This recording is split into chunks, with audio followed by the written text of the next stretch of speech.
Hi everyone, please subscribe to my channel. Blood Immortal Venerable. See playlist for other chapters and novels. I do not translate the novels. Credits goes to original translator and author of the novel. I only make it as an audiobook so it would be easier to just listen while doing other things. Credits goes to the author of the novel. I convert stories to audiobook for mental health, for multitasking purpose, for accessibility and time saving. Listening to audiobook is also beneficial for people who have disability. It improves our listening skills and improve our English comprehension, vocabulary and other things. So, thank you for listening. Thank you and thank you very much for your support. Chapter 2321, Staying Put. Once Samuel hid in the space channel, all the soul-devouring bugs lost their target almost immediately. They crashed into each other, entangled into a thick purple mist, and floated in a frenzy at the entrance of the space channel. It took a long time for them to leave. It is just as Lowell predicted. It looks like we can't release any spiritual sense in this place. The purple bugs won't harm us as long as we don't release our spiritual senses. People were relieved as they watched the bugs leave. Samuel emerged from the space channel after a while. By this time, the purple bugs had forgotten who their target was and left him alone. It was obvious that these soul-devouring bugs were unintelligent and had a pretty useless memory. "Thank you so much, Samuel," said Nicholas gratefully. Samuel laughed and nodded. "Don't mention it. We must fight at our best together in the Abyss Demon region." "That's right. We grossly underestimated this forbidden land before. And now, it looks like we can't survive if we don't work together," Zeke echoed. Samuel was smiling but his mind was elsewhere. Logic dictated that the soul-devouring bugs wouldn't appear at the third stage of the Abyss Demon region. These strange little bugs usually presented themselves at the core of the fourth stage. There was a special kind of moss in the fourth stage called the Death Tundra that contained a kind of strong soul power called the soul moss. These soul-devouring bugs then ate the soul moss. The appearance of such a large number of soul-devouring bugs at the third stage meant that there must be people who were unleashing their spiritual senses to attract these bugs. Only the fiends in the Abyss Demon region could probably do this. They should have noticed the movement of these holy beings. The fiends didn't allow anyone else to control the Abyss Demon region, and they wouldn't sit still and wait for death. This was probably the first wave of attacks that they had planned, or perhaps they were merely flying a kite. The true gods were unable to release their spiritual senses. To them, it was like a mortal losing his or her eyes. What was more, the entire area was covered in the purple mist, blotting out the sky and covering the sun. It had also blocked the true gods' ability to see through their spiritual senses. "Don't fly too fast and too high. A height of 100 feet is okay. Let's go through the purple mist together," Nicholas shouted a command. The others nodded, composed themselves, and flew up to join him in silence. Whoosh, whoosh, whoosh. And then, the group of over 100 people flew forward in silence. The warriors from the Divine Land had reached the third stage of the Abyss Demon region before and had found that it had been the limit beyond which they couldn't proceed. A few holy beings had descended here before, but they didn't use the space channel that Rocher mentioned. But the moment they had landed, they had been fiercely attacked, leaving them with no choice but to retreat. That was why many consummate true gods and demi-holy beings were feeling uncertain. They were not alone, though. Even a few holy beings shared this emotion with them. The only thing that could bring any calm to the holy beings was that they could revive themselves with the help of their own universes. Even if they died in the Abyss Demon region, as long as their universes were not destroyed, they could come back. This was why they weren't too worried about coming here with Nicholas. They had been flying in the purple mist for more than 2 hours now.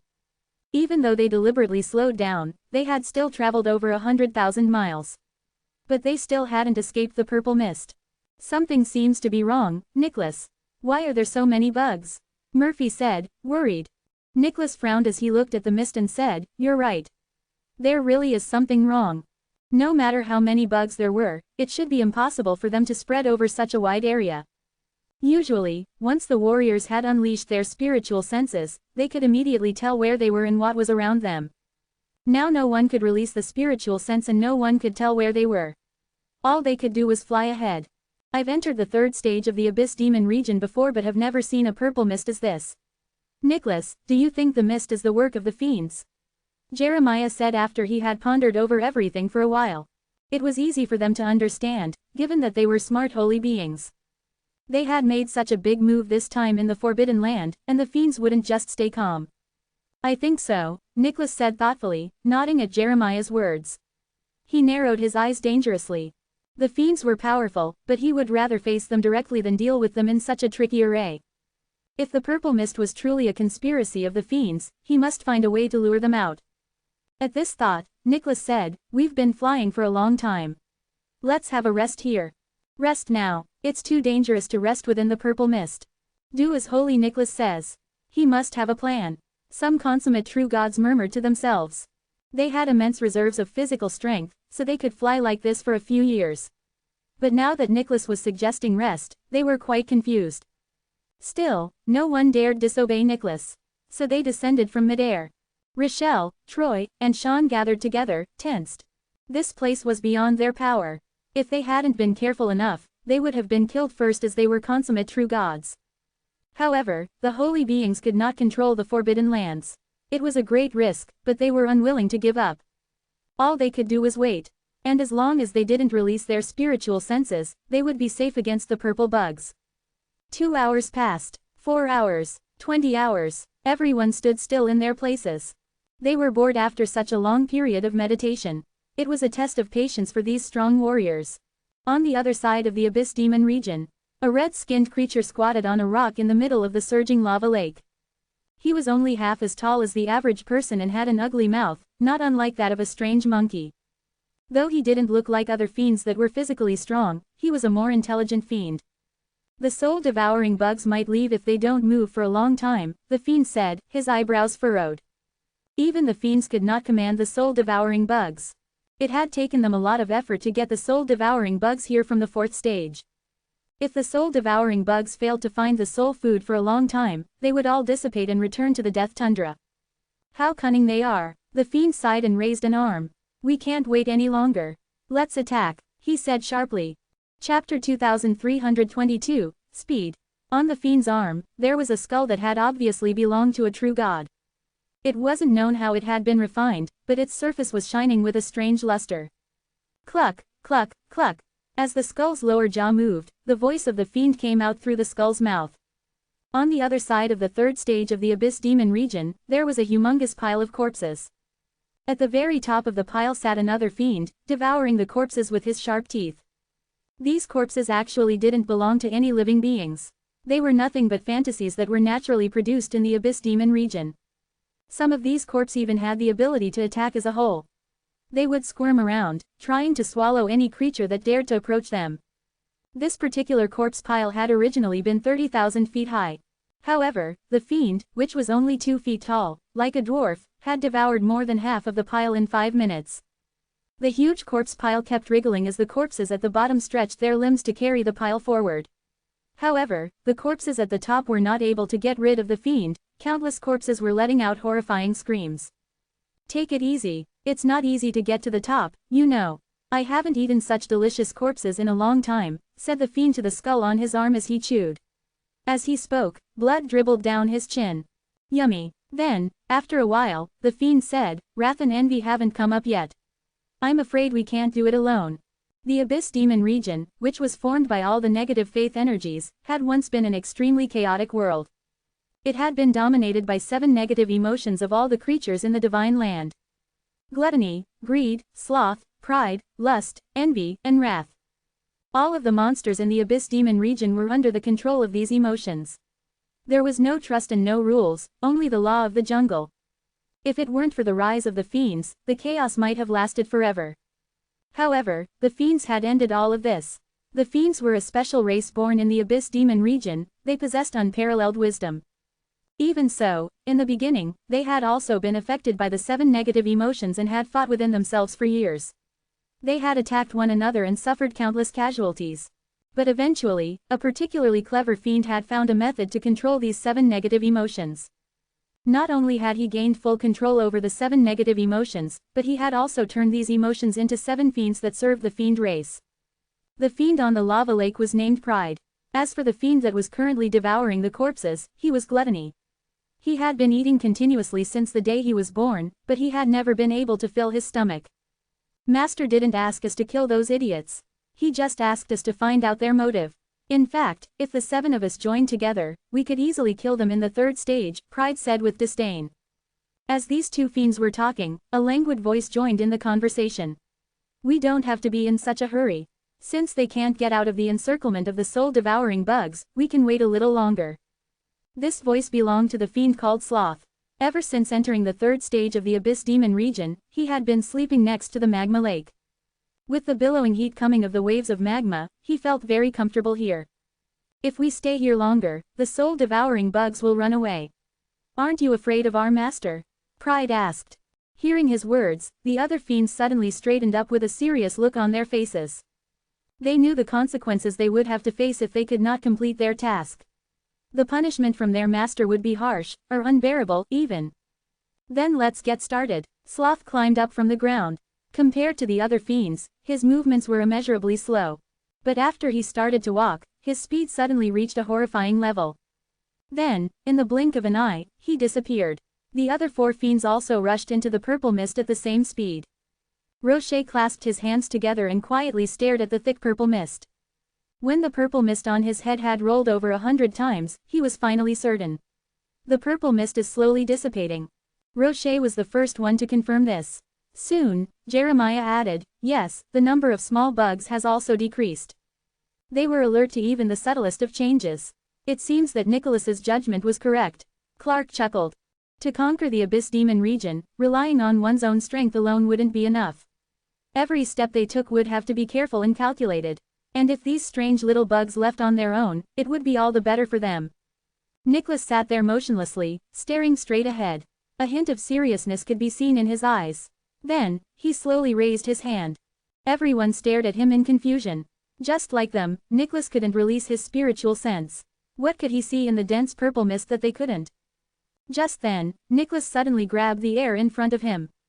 Who?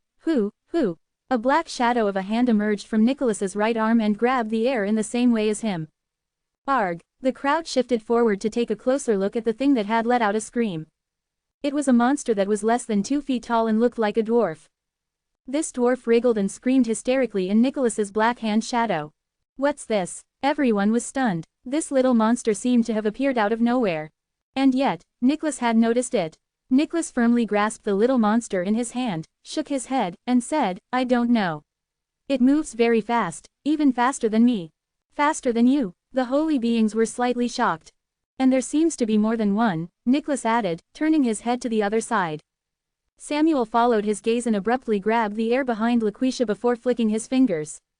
Puff! Samuel's fingers held so much power that the little monster that had charged at Laquisha at full speed flew backward like it weighed nothing. Seeing this, Nicholas was surprised. He took a deep look at Samuel. Chapter 2323, Calm down. The little monster's advancing speed had already reached an unimaginable level. They couldn't be seen with the naked eye. If the warriors didn't use their spiritual sense, locating the little monsters was completely impossible. Clark couldn't locate the monsters, nor could Murphy or any other holy being in fact, let alone the demi-holy beings and the consummate true gods. And nor could Nicholas. Despite that, Nicholas had used other methods to perceive the little monsters, movements first, thus allowing him to catch one of them rather easily. How had Samuel managed to know their movements, though? Nicholas couldn't help but think this over, feeling surprised and confused at the same time. He knew that he didn't have the time to ponder over such a question right now. The little monsters were too difficult to deal with. Arg! One of the little monsters was struggling violently within the huge black palm created by Nicholas. It didn't matter how hard he fought back. Seeing as he had been captured by Nicholas, there was little chance of him escaping. Puff! In a split second, Nicholas had tightened his grip noticeably. Less than a moment later, the huge black palm reacted, erupting with a powerful force and grabbing the little monster even tighter. Beneath such indescribable force, the little monster's body was already distorted to an unrecognizable state. He continued howling like crazy and agitating himself from left to right. He didn't appear hurt in the least. This creature's life energy is incredibly tenacious. What on earth are they, anyway? Exclaimed a holy being, unable to withhold his surprise. Nicholas shook his head and said, I don't know, either. But I agree, they really are very special. Dang it, let go of me right now, or you'll regret it. The little monster suddenly threatened, screaming at the top of his lungs. As Nicholas heard the monster yell, he smiled faintly. You can't even protect yourself properly. How will you ever make me regret anything? As soon as he finished speaking though, an odd sensation washed over him and he turned his head in the opposing direction. A second little monster was rushing over to him. This little monster was equally unimaginably rapid. Lightning speed. To make matters worse, he was carrying a 10 feet long broadsword in his hand, which didn't match his 2 feet height whatsoever. When the others finally noticed the little monster, his broadsword was only inches away from Nicholas. Had it been anyone else, avoiding the weapon would have been impossible. However, Nicholas looked like a prophet who had predicted everything in advance. He only gently lowered his head, and the broadsword flew narrowly above his skull, missing him by only a few inches. The little monster disappeared just as fast as he had come, leaving behind a gust of cold wind that chilled everyone to the bone. Although Nicholas had successfully avoided this sudden attack, another little monster soon appeared at his side. This little monster had a large mouth, a gaping hole that was even larger than his own body. The second he came into view, he was already chomping at the huge black palm. The huge black palm created by Nicholas dissipated quickly.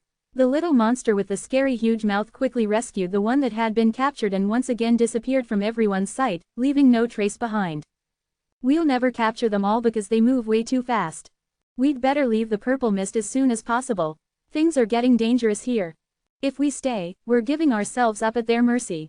That's just not something we can afford. The holy beings, the demi-holy beings and the consummate true gods were all on full alert. Their eyes were peeled and their senses keen. No matter how cautious they were, defending themselves from the speedy little monsters was an unbelievable challenge. If only they could use their spiritual sense in order to sense their enemies' positions and predict their movements in advance. At least then, they'd still have a fighting chance. This simply wasn't the case. No one, among everyone present, had the power to fight back except Nicholas. Nicholas kept his calm. He spoke loudly in order to encourage the others. Everyone, please stay as close to me as you can. These little creatures might not be as powerful as you're all imagining. As the others listened to him speak, they reacted at once, moving quickly toward his back. Right now, they had no other choice but to rely on Nicholas's power. On their own, they were practically useless. Nicholas barely had the time to finish speaking. Whoosh! A high-pitched roar rang out loudly in everyone's ears. At the same time, they felt a strong gust of wind nipping at their faces. As they squinted their eyes in an attempt to get a better look, they quickly noticed that one of the little monsters was standing just a few feet in front of them. In his hands, he grasped a human's head. Oh, my dear brother! Shocked, Jeremiah turned around on his heel, only to see that the demi-holy being of the Leng clan had already become a headless corpse. The head in the little monster's hands was his. Fear and disbelief were written all over the dead man's face. How could this have happened? As a demi-holy being, he hadn't yet demonstrated his true strength, but he had been killed unexpectedly. The sight was hard for Jeremiah, as well as for everyone else. How could they accept that he was dead? Who said we aren't powerful? Ha ha! The little monster grinned and then gently tossed his hands forward. The demi-holy being's head rolled out from his palms, teetering on his fingertips. The head was about to hit the ground. From that position, another little monster appeared and opened his large mouth, swallowing the Leng clan's demi-holy being's head whole. He then patted his belly aggressively in front of them, letting out a series of strange chuckles. Ha ha, hee hee, delicious. What a treat. Nobody had expected that a demi-holy being would die in such a cruel way, especially not now, at the hands of a tiny monster. Go to perdition, Jeremiah yelled. He couldn't stand it anymore. As he jumped upward suddenly, his hands suddenly clasped together, and a dazzling blue light bloomed from them. A brief moment later, a long spear with a chilling aura quietly appeared in his hands. Every one of these holy beings had the ability to destroy both the heaven and earth. In such a weird place, they simply couldn't release their spiritual sense, and thus, their movements were greatly restricted. Just as Jeremiah was about to unleash a full-blown attack regardless of the obvious dangers, a huge black palm suddenly appeared behind him. The black palm grabbed onto Jeremiah at once and pulled him down from the air. With a loud bang, he was smashed to the ground. Simultaneously, the little monster carrying the broadsword flashed from where Jeremiah had been hovering seconds ago. Who had created the ominous black palm? Nicholas, of course. If he hadn't dragged Jeremiah back down to the ground, then he would have been killed as well. Calm down, warned Nicholas, in a loud voice, making sure he was heard. Jeremiah was too furious seeing his brother die before his own two eyes, but he had never thought that he'd nearly lose his own life because of it. Speed is the most important thing for these little creatures. Once the purple mist dissipates, they won't be so scary and intimidating anymore, reminded Murphy. Jeremiah nodded and gently waved his hand in the air. A burst of chilling, cold wind spread around him, forming a milky white circle of light. Whoosh! In an instant, the circle of light was throbbing, pushing its way out from Jeremiah. In the blink of an eye, everything within 1,000 miles was frozen by the chilling power. It was overwhelmingly cold and icy. He'd also figured out their tactic. Since they were unable to capture the little monsters, they only needed to stay in their positions and defend themselves adequately. As soon as Jeremiah would use his icy enchanted barrier, the little monsters' speed would decrease greatly. Perhaps with the intention to provoke, the 5 little monsters hidden in the purple mist flew towards them at once, even after Jeremiah had frozen everything within 1,000 miles. As they noticed what was happening, Nicholas's and Samuel's eyes lit up with caution. This time, Samuel seemed to remember something out of the blue. He cast an indifferent glance at Nicholas and chose not to attack instead. On his behalf, Nicholas quickly extended his hands and formed 2 huge black palms which slapped violently in all directions. Chapter 2324, Difficult to deal with. The speed of the little fiends was extremely fast as they moved. But Nicholas was quick to react. It seemed that he could always foresee any impending attack and was ready to block it precisely. He clapped his hands as 2 black palm shadows clapped 5 times in an instant. Puff, puff, puff. The fiends currently moving at a high speed were all thrown away by the great force. Some of them were even thrown 100 miles away. The other little fiends crashed into the rocks and in turn had created a crater as deep as 10,000 feet. Some were smashed into the lava lake which had caused a lava tide that was tens of thousands of feet high. If it was a consummate true god that was hit by Nicholas's palms, the person would have been smashed to pieces. Even if it was a demi-holy being or a holy being, the result would not be inferior to the damage inflicted to a consummate true god. They would have been seriously injured. However, these little fiends were completely unharmed. A little fiend crawled out of the messy gravel, his sharp eyes looking ahead. Emerging from the mist, waves of internal momentum slowly spread out. Although other holy beings could not make such powerful attack like Nicholas, they could set up various enchanted barriers like what Jeremiah did. The purple mist would eventually dissipate, and they just needed to hold on to survive past it. There is a very powerful guy who can locate us, but how did he do it? A little fiend voiced out with a strange expression. I'll give it another shot. I almost cut his head off just now. Another fiend carrying the heavy broadsword on his hand gave a suggestion. This fiend was called Greed. It's no use. I think that guy could predict what we will do in advance. Otherwise, he wouldn't have been so accurate in his attack, a little fiend named Pride remarked as he shook his head.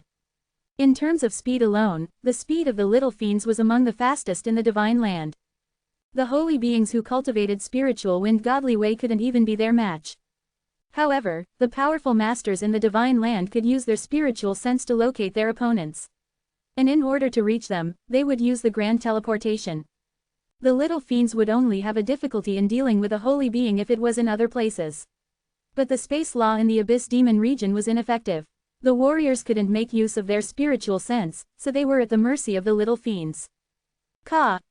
You, the most lewd guy, why don't you induce them?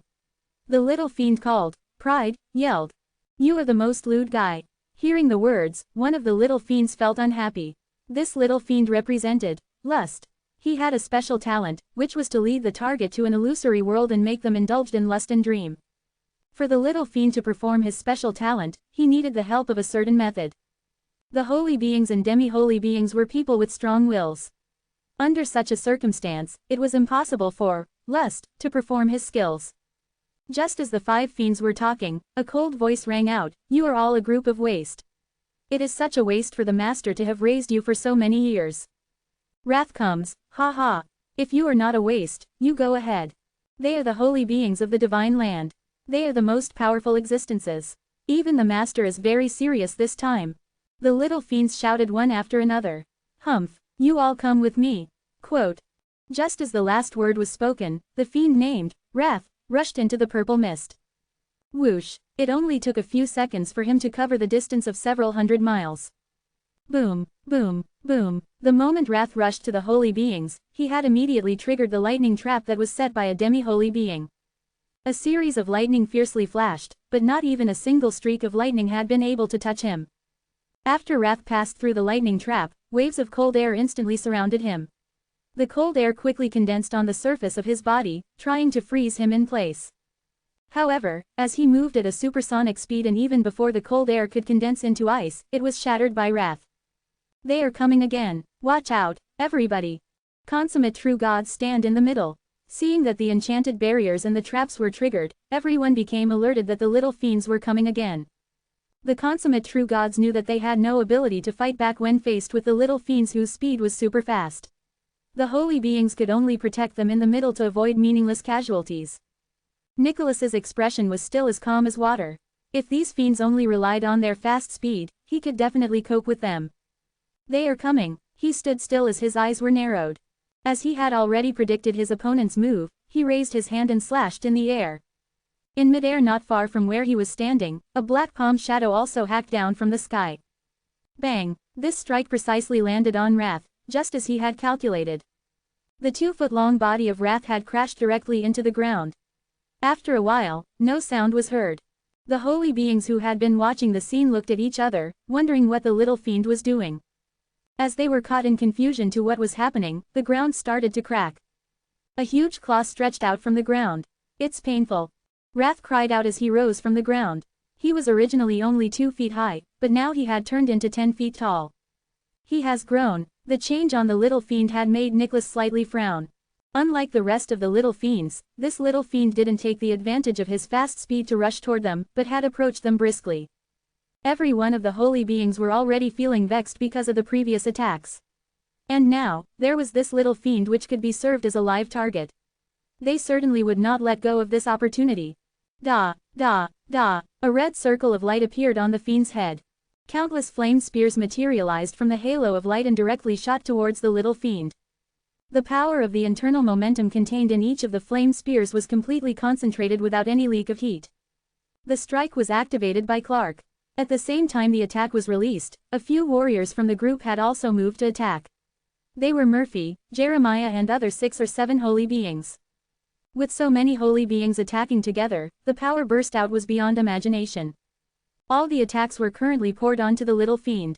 When Rochelle, Troy, Sean and some others had witnessed the scene, they were greatly shocked.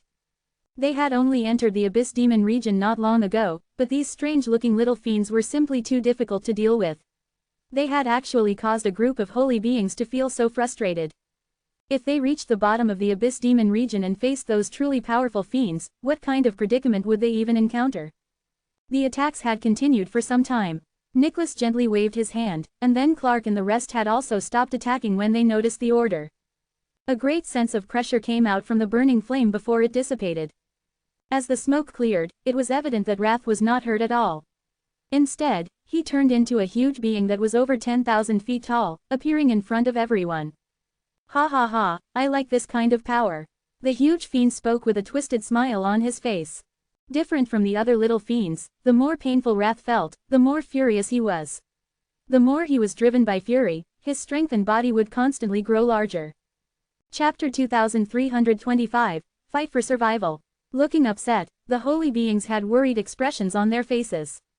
What should we do now? Clark and the other holy beings also looked quite worried. Nicholas's gaze became a little serious all of a sudden. He raised his head to look up at the sky, and his eyes flashed a gleam as he said through his life vitality, "Murphy and I will fight this monster. The rest of you, fly upwards.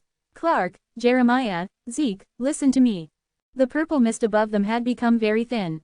Most of the fine bugs had already dissipated, forming a huge opening on top of their heads. As long as they could escape from this purple mist, they would face a turning point. Nicholas was not the type who would get panicky, even in such desperate situation.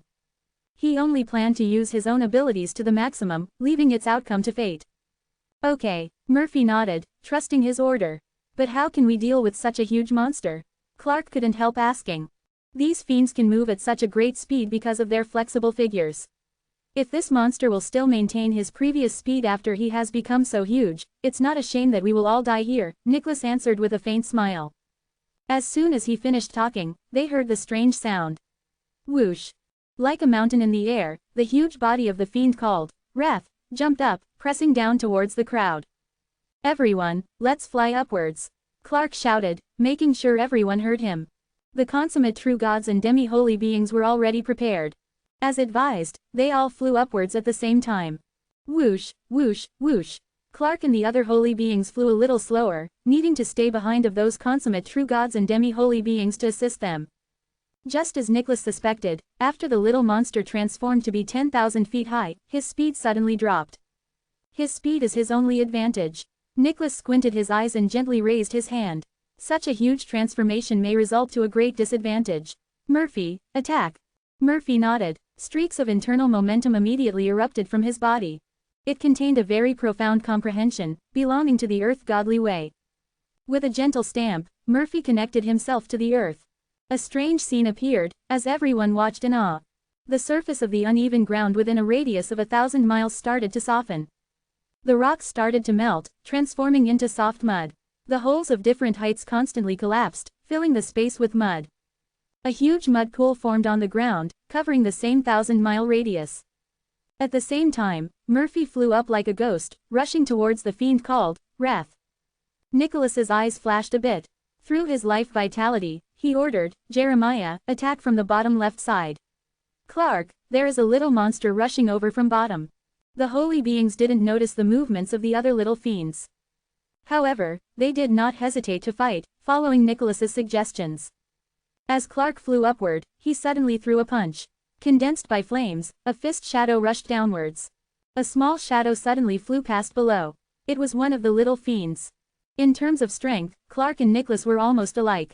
Especially the power of this punch was extremely horrible. Bang! The fist-shaped flames began to spread, forming a strong impact force. With a great howl, the little fiend was smashed to the ground. Since the ground below was now a soft puddle of mud, the little fiend was like a stone thrown into the water, crashing into the depth of the ground. The other fiends were probably in the same situation. When Nicholas accurately announced their positions, they ended up being beaten down by Jeremiah, Zeke and the other holy beings. However, one fiend became an exception. Successfully avoiding the attack of the holy beings, he entered the crowd through the gap. Puff! A consummate true god felt something moving in front of his eyes and a sharp pain came from his belly.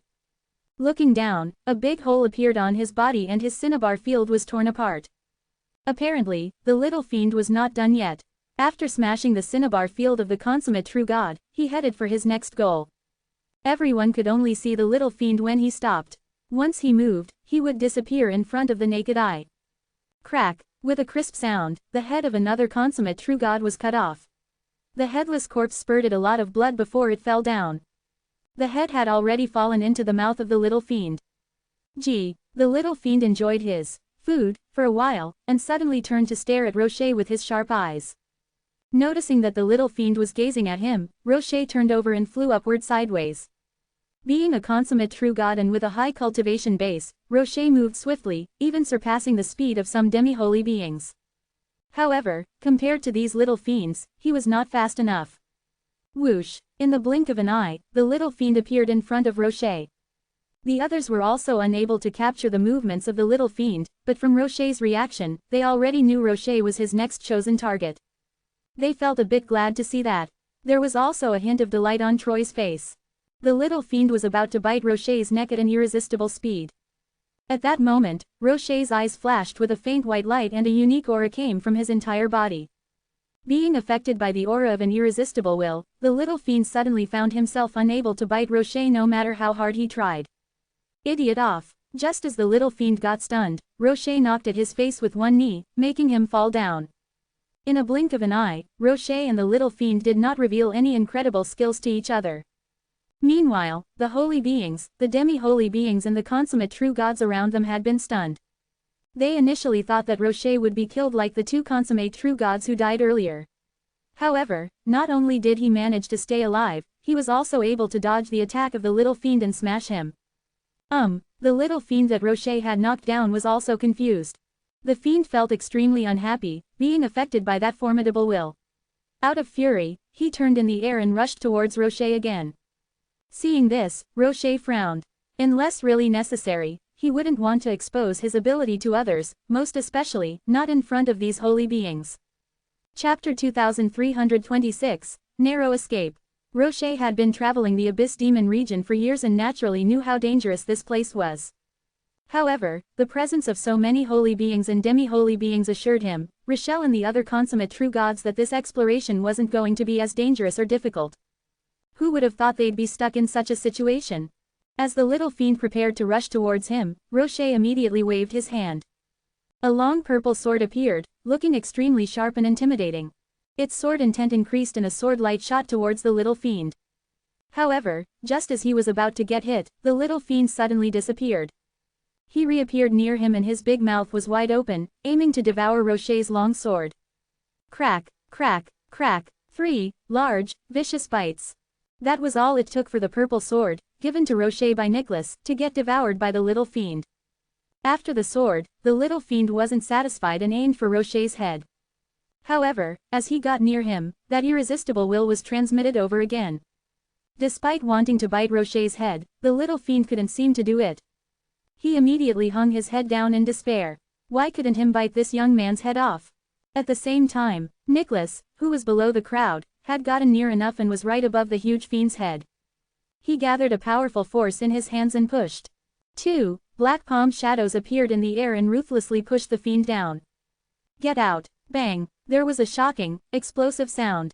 This huge fiend, called Wrath, was immediately smashed onto the soft mud below. However, Nicholas wasn't yet done. Not pleased with his handiwork, he patted the ground a few more times. Bang, bang, bang, each slap was a tremendous force that had to be endured by the fiend. At the same time, the fiend became bigger and bigger, almost as if he was going to expand indefinitely. However, his huge body soon got stuck in the soft mud and sank deeper each time.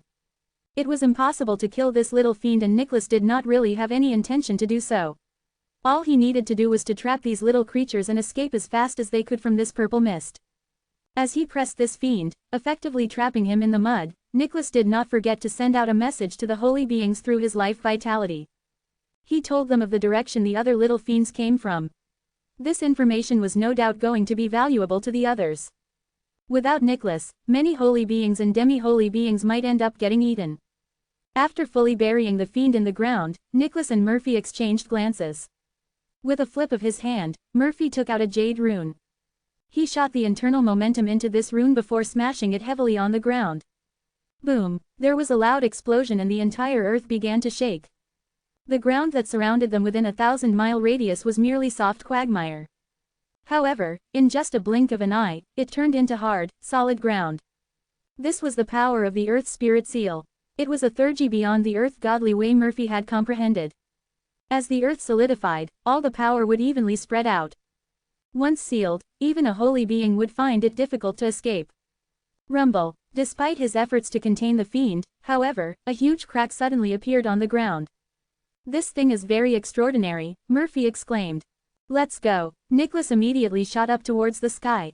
The holy beings had already flown at quite a high altitude but they still couldn't get rid of the purple mist. As Nicholas flew, he launched several palm strikes in the air. Bang, bang, bang, 2 huge, black hands appeared and hit several fiends as he flew. The little fiend Rocher fought had chosen to give up on him and was now on the process of looking for his next goal.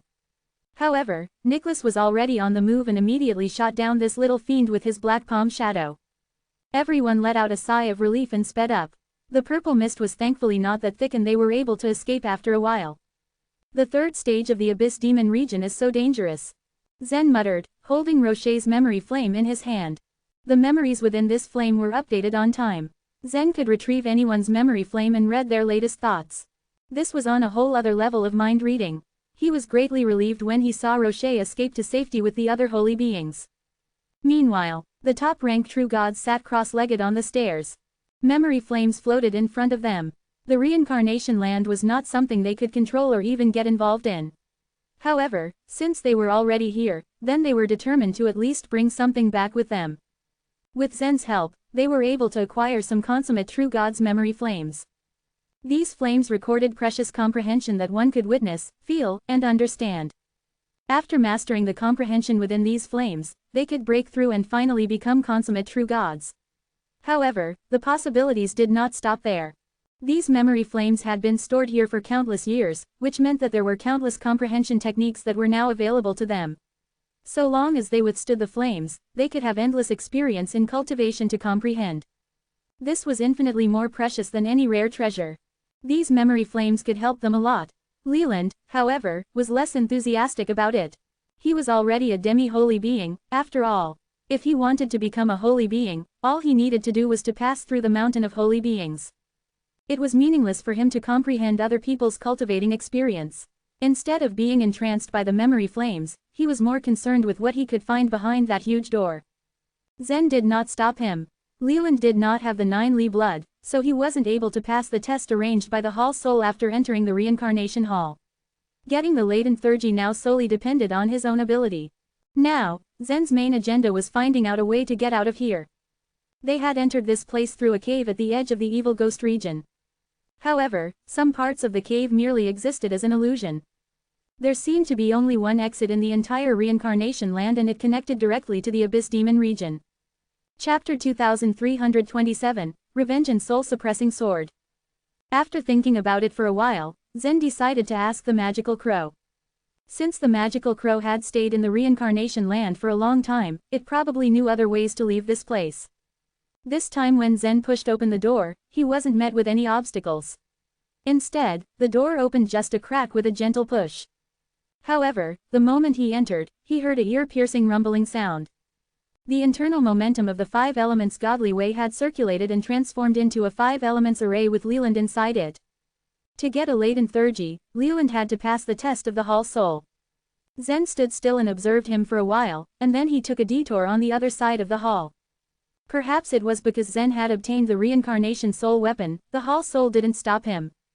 After entering through the small door behind the hall, Zen found himself face to face with the Magical Crow again. "Why have you come back?" the Magical Crow asked in a strange voice. "Is there any other way to leave the reincarnation land?" Zen asked. The reason why Zen had come to the reincarnation land was to find out the truth about the stone mouse. Now, through Rocher's memories, he knew that the alliance of the powerful clans had reached the 3rd stage of the Abyss Demon region. Naturally, he wanted to avoid them. The Magical Crow, however, didn't know why Zen had asked this question. The reincarnation land is connected to the Abyss Demon region. The way out of here is naturally through the Abyss Demon region. What other way do you want to know? We came here from a cave in the evil ghost region. Can we leave through that cave? Zen asked. After some thought, the Magical Crow shook its head. You came here through a one-way transmission array created by 3 reincarnation spirits. That road is irreversible. In other words, I can only leave through the Abyss Demon region. Zen smiled bitterly. Yes. Then, the Magical Crow added, anyway, with your strength, it won't be difficult for you to leave the Abyss Demon region. It won't be difficult, Zen repeated to himself in his mind, smiling helplessly at the crow's words. The Magical Crow must have been trapped here for too long. The forbidden area in the Abyss Demon region had expanded numerous times in the past countless years, and the vicious beasts within it had also become stronger and stronger under the baptism of the faith energy. Just now, Zen had seen the savage scene in Rocher's memories. Just a few fiends could wreak utter chaos. If it hadn't been for Nicholas, the entire group might have been annihilated completely. Moreover, there were many fiends in the abyss that were even stronger than Edmund. Zen blinked his eyes decisively at the Magical Crow. Since it won't be difficult, can you send me out?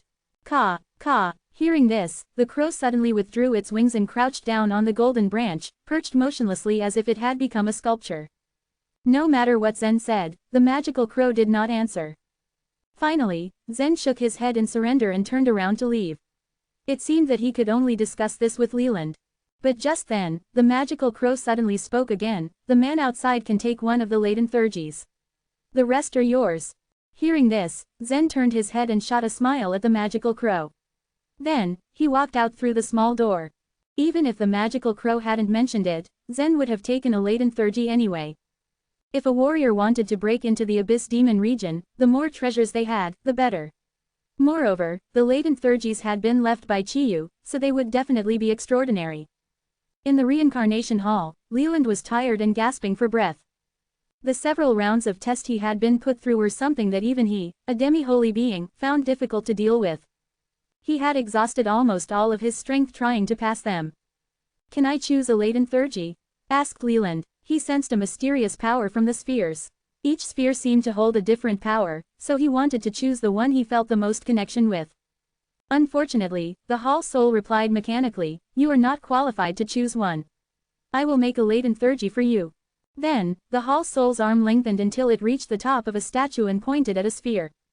Buzz, The sphere the Hall Soul was pointing at shook and flew around in the air before finally stopping above Leland's head. Leland sized up the sphere and asked, "What's the power of this latent theurgy?" "You can find that out with your own spiritual sense," the Hall Soul replied. Hearing this, Leland released his spiritual sense and sent it into the sphere. Leland seemed to detect something, and then a dejected expression appeared on his face.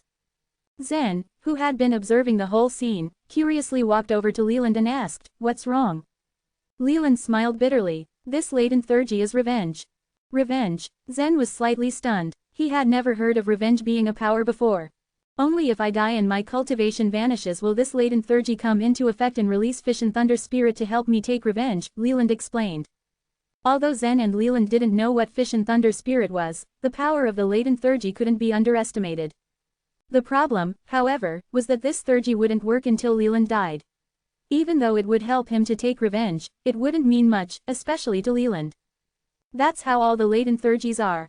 They're very powerful, but they'll only work when certain requirements are met, the Hall Soul added nonchalantly, not caring about Leland's feelings. "Got it," Leland said gloomily. Zen smiled and turned to the Hall Soul. "That crow said that all the other latent theurgies are mine now." Hearing this, Leland stared blankly at Zen. He had broken his back just to get one latent theurgy, and it had turned out to be an almost useless one as it would only work when he died. Now Zen was taking away all the other latent theurgies. How was that even possible? As far as he knew, Zen hadn't been put through even a single test. However, what happened next made him realize that Zen was telling the truth. The Hall Soul floated in the air silently for a while, and then nodded. "I know." Then its arm lengthened again and pointed at the spheres above the remaining 7 statues. Buzz, buzz, buzz, buzz, buzz. 7 pale yellow spheres floated slowly toward Zen and hovered over his head. Each of the 9 statues in the reincarnation hall had a latent theurgy. Gregorio had taken one and Leland had taken another, so there were only 7 latent theurgies left. Curious about these latent theurgies, Zen raised his head and injected his spiritual sense into one of the spheres. In the blink of an eye, Zen had already comprehended the function of this latent theurgy. Killing intent counterattack. When someone shows their killing intention to me, this theurgy will summon the soul-suppressing sword to launch a counterattack. Through his spiritual sense, Zen faintly sensed a soul sword sealed within this sphere. Though the soul-suppressing sword was sealed in the sphere, Zen could feel its terrifying power. Chapter 2328, Leave. The latent theurgy is quite aggressive in nature. As long as it feels the massive killing intent from my opponent, it will counterattack without hesitation. Zen muttered to himself in his mind. Number 9527 had however countered and added, "It's nothing." In the source world, there are some more powerful latent theurgies. Are there also latent theurgies in the source world? Zen asked curiously. Of course, when some powerful masters protect the juniors of their clans, they would naturally grant these juniors those latent theurgies. Some latent theurgies will be triggered even just because you have taken a few glances at someone. Such latent theurgies are so outrageous, number 9527 informed him. Even a few glances will make one be punished. It was absurd and hearing about it made Zen speechless. Latent theurgies were in actual fact similar to protective treasures. Only given the difference that they were more active and could start automatically when certain conditions were met. A sudden thought came to him about the killing intent counterattack, the first latent theurgy. It instantly aroused his curiosity. At that moment, he released another wisp of spiritual sense to explore the next latent theurgy. Life for the dead. He realized that it seemed to be the same as the revenge that Leland had obtained. This latent theurgy would only be activated once he lost his life.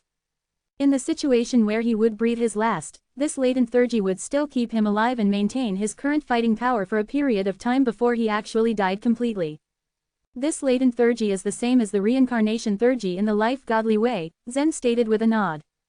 The consummate level theurgy of the life godly way was the reincarnation theurgy. For the consummate true gods who cultivated life godly way, the moment they died, their life could be prolonged by creating another body. However, there was a deterrent condition in activating it. The time for the prolonged lifespan was limited, and they would completely die when the time ran out. The next, wind cloud escape. Zen's eyes lit up when he saw the third latent theurgy. The wind cloud escape could be advantageous for him during the time he would be in a danger of death. It could force him to teleport for a distance, which was a good way to save his life. But thinking about it, the space law was ineffective in the Abyss Demon region. He wondered if this wind cloud escape could still work in the Abyss Demon region. The fourth one is the exhausting power. Once I unleash my full strength, it will work and give me even stronger power. The fifth one. Unfortunately, these latent theurgies can only be used once. After he checked all of the latent theurgies, Zen gave out a sigh full of emotion. Almost all of the latent theurgies had extraordinary effects. Once activated, they would cause a great turn of the situation. Gaining and having a total of 7 latent theurgies above his head made him extremely secured. It was as if his strength had suddenly increased by several times in a short period of time. Meanwhile, Leland on the side dazedly watched everything that transpired for quite a while. He was feeling resentful and was very jealous, but he knew to himself that it was impossible to snatch them away from Zen. He was rather grateful because if it weren't for Zen, he would probably still be lying on the ground like a corpse. After all, it was Zen who had saved everyone. Moreover, the latent theurgies were not something one could snatch. After examining all of the latent theurgies, Zen stared at Leland and said, "There's only one way to leave this place. It's through the Abyss Demon region." Leland was at the moment caught up on a daze. He was all along focused on the ways to get the latent theurgy, and had placed the thought on how to leave the place on the back of his mind. He suddenly heard Zen's words bringing up the topic. It made his eyes twitch and he couldn't help but cry out, "What? What about the cave?" "That cave is only a one-way transmission channel," Zen responded in pursed lips. The Abyss Demon region. Leland was all along aware of how horrible the Abyss Demon region was and the dangers that awaited for everyone who dared enter the place. He was not a member of a floating island, but he had paid a certain price to acquire a chance for entry using his identity as a demi-holy being. He then asked, "Which stage are we going to be in?" He thought that as long as it was within the first 3 stages, he could well accept it. Zen shook his head. "I don't know, but we must be in the very deep place." Leland fell into silence. If the reincarnation land was located at the bottom of the Abyss Demon region, the chances of them going back would be very small.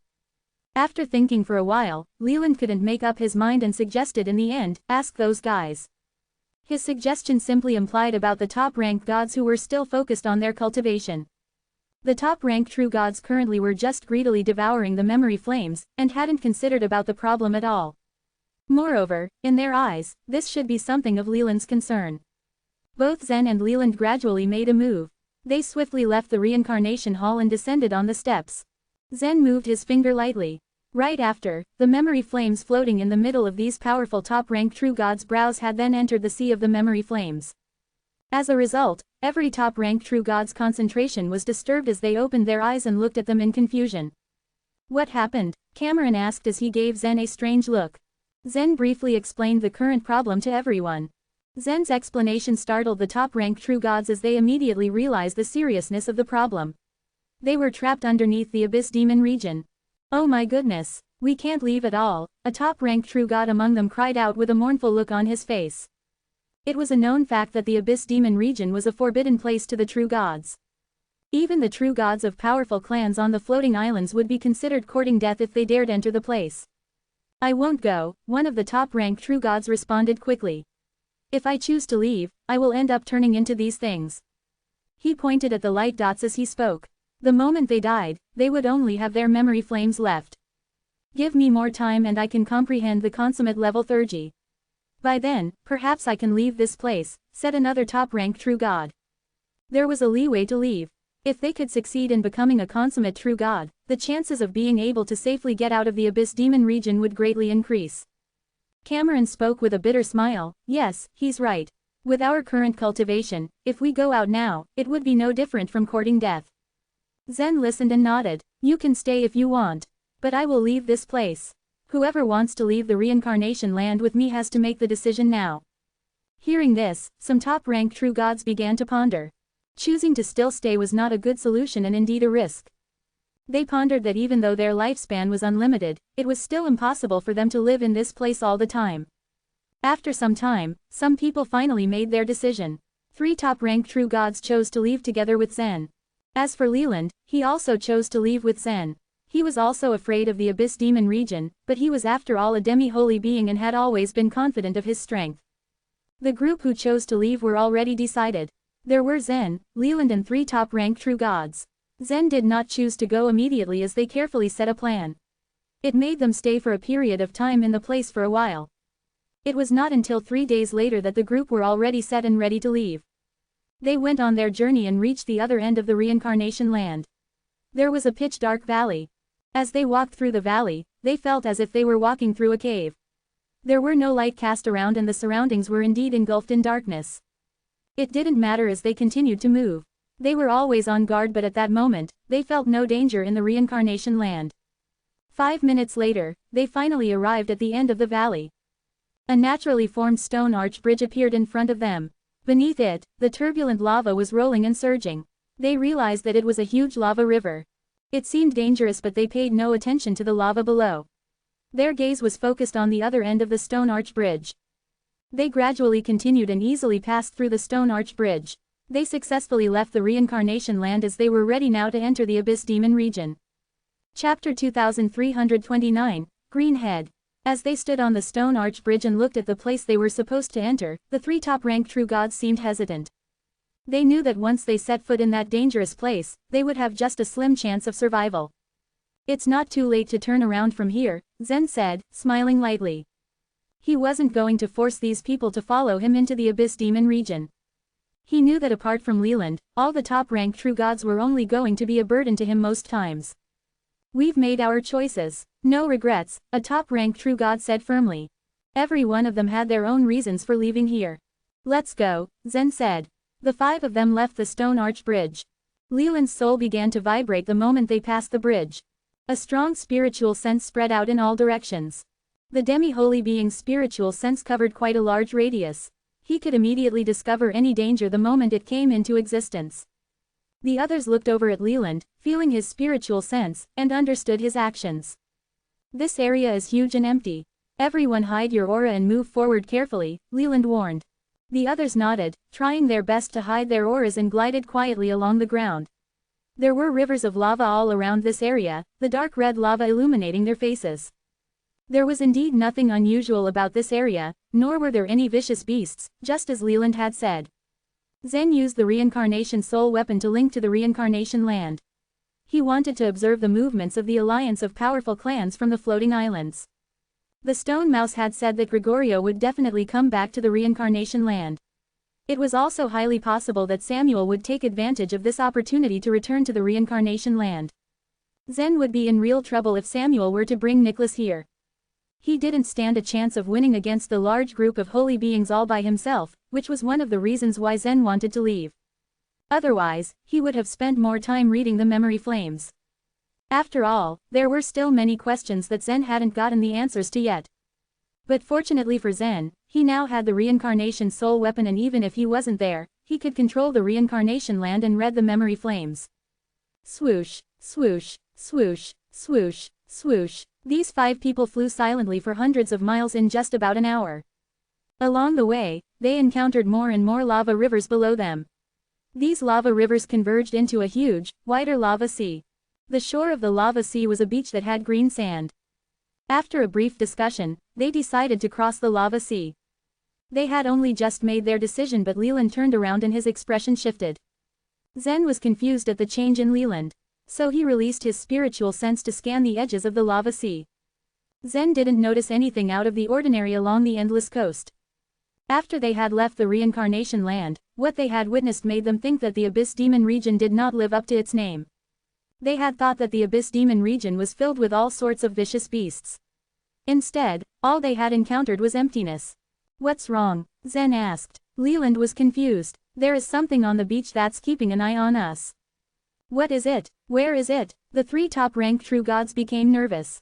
I didn't find anything of the sort, Zen said, shaking his head. That feeling just occurred to me. I wonder why though. Leland thought for a while before turning back to the others and saying, forget it. We'd better hurry up. According to Leland, the most important thing that they had to do right now was to confirm their position and then rise up, stage by stage, to leave. However, the Abyss Demon region spanned several regions and was simply too vast. As they were about to set off again, the sand under one of the top-ranked true gods' feet began to move. It spiraled crazily, forming a powerful force that sucked down the top-ranked true god. Zen's reaction was lightning fast. He stretched out a hand and grabbed the shoulder of the top-ranked true god. This suction force was beyond Zen's expectation. It was so strong that he couldn't hold on to the top-ranked true god's shoulder and ended up tearing a piece of cloth off the true god's shirt before he was pulled into the ground. Down there. Get out of here. The other two top-ranked true gods were shocked at this and immediately rose up into the air. Zen and Leland were still calm. At their levels of strength, it wouldn't be dangerous as long as they didn't encounter the fiends in the abyss. Zen and Leland looked at each other, Leland taking the lead in making a move.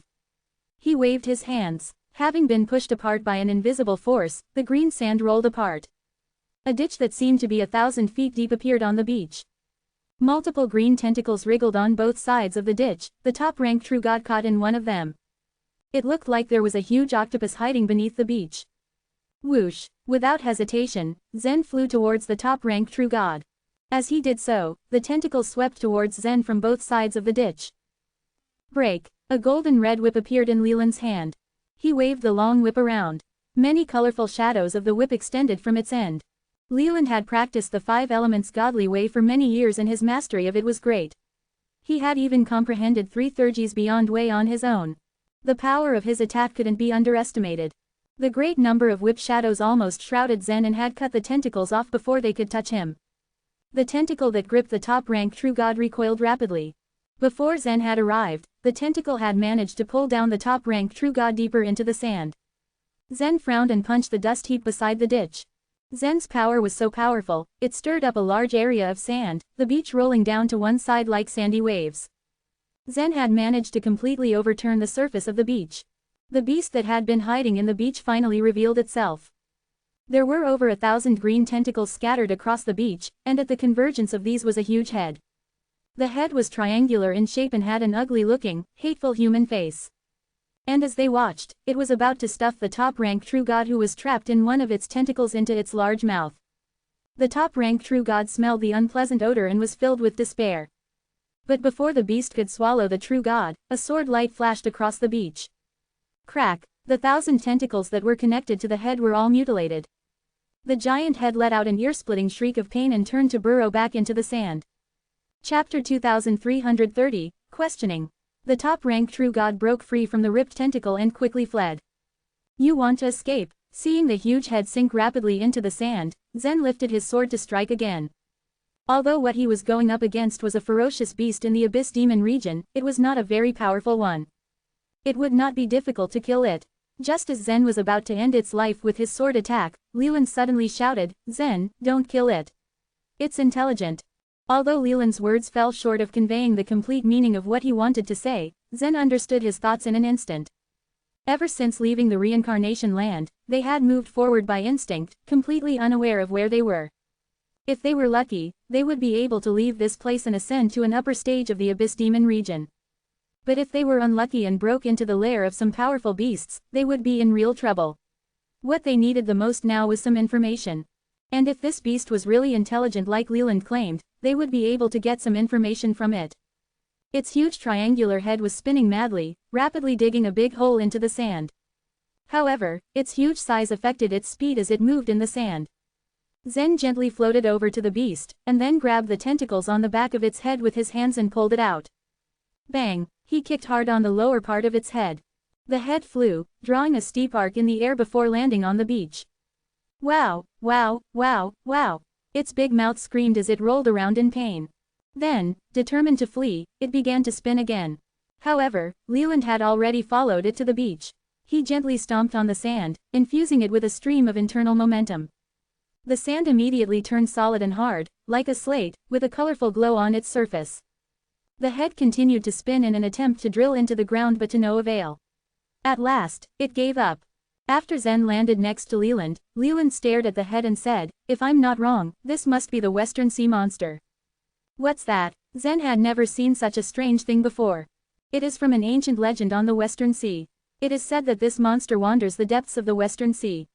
Anyone who is caught by its tentacles will be dragged into the depths of the sea, Leland explained. Hearing this, Zen smiled, he finally understood what this beast was. It seems that it is only a legend, and not one that many people know about.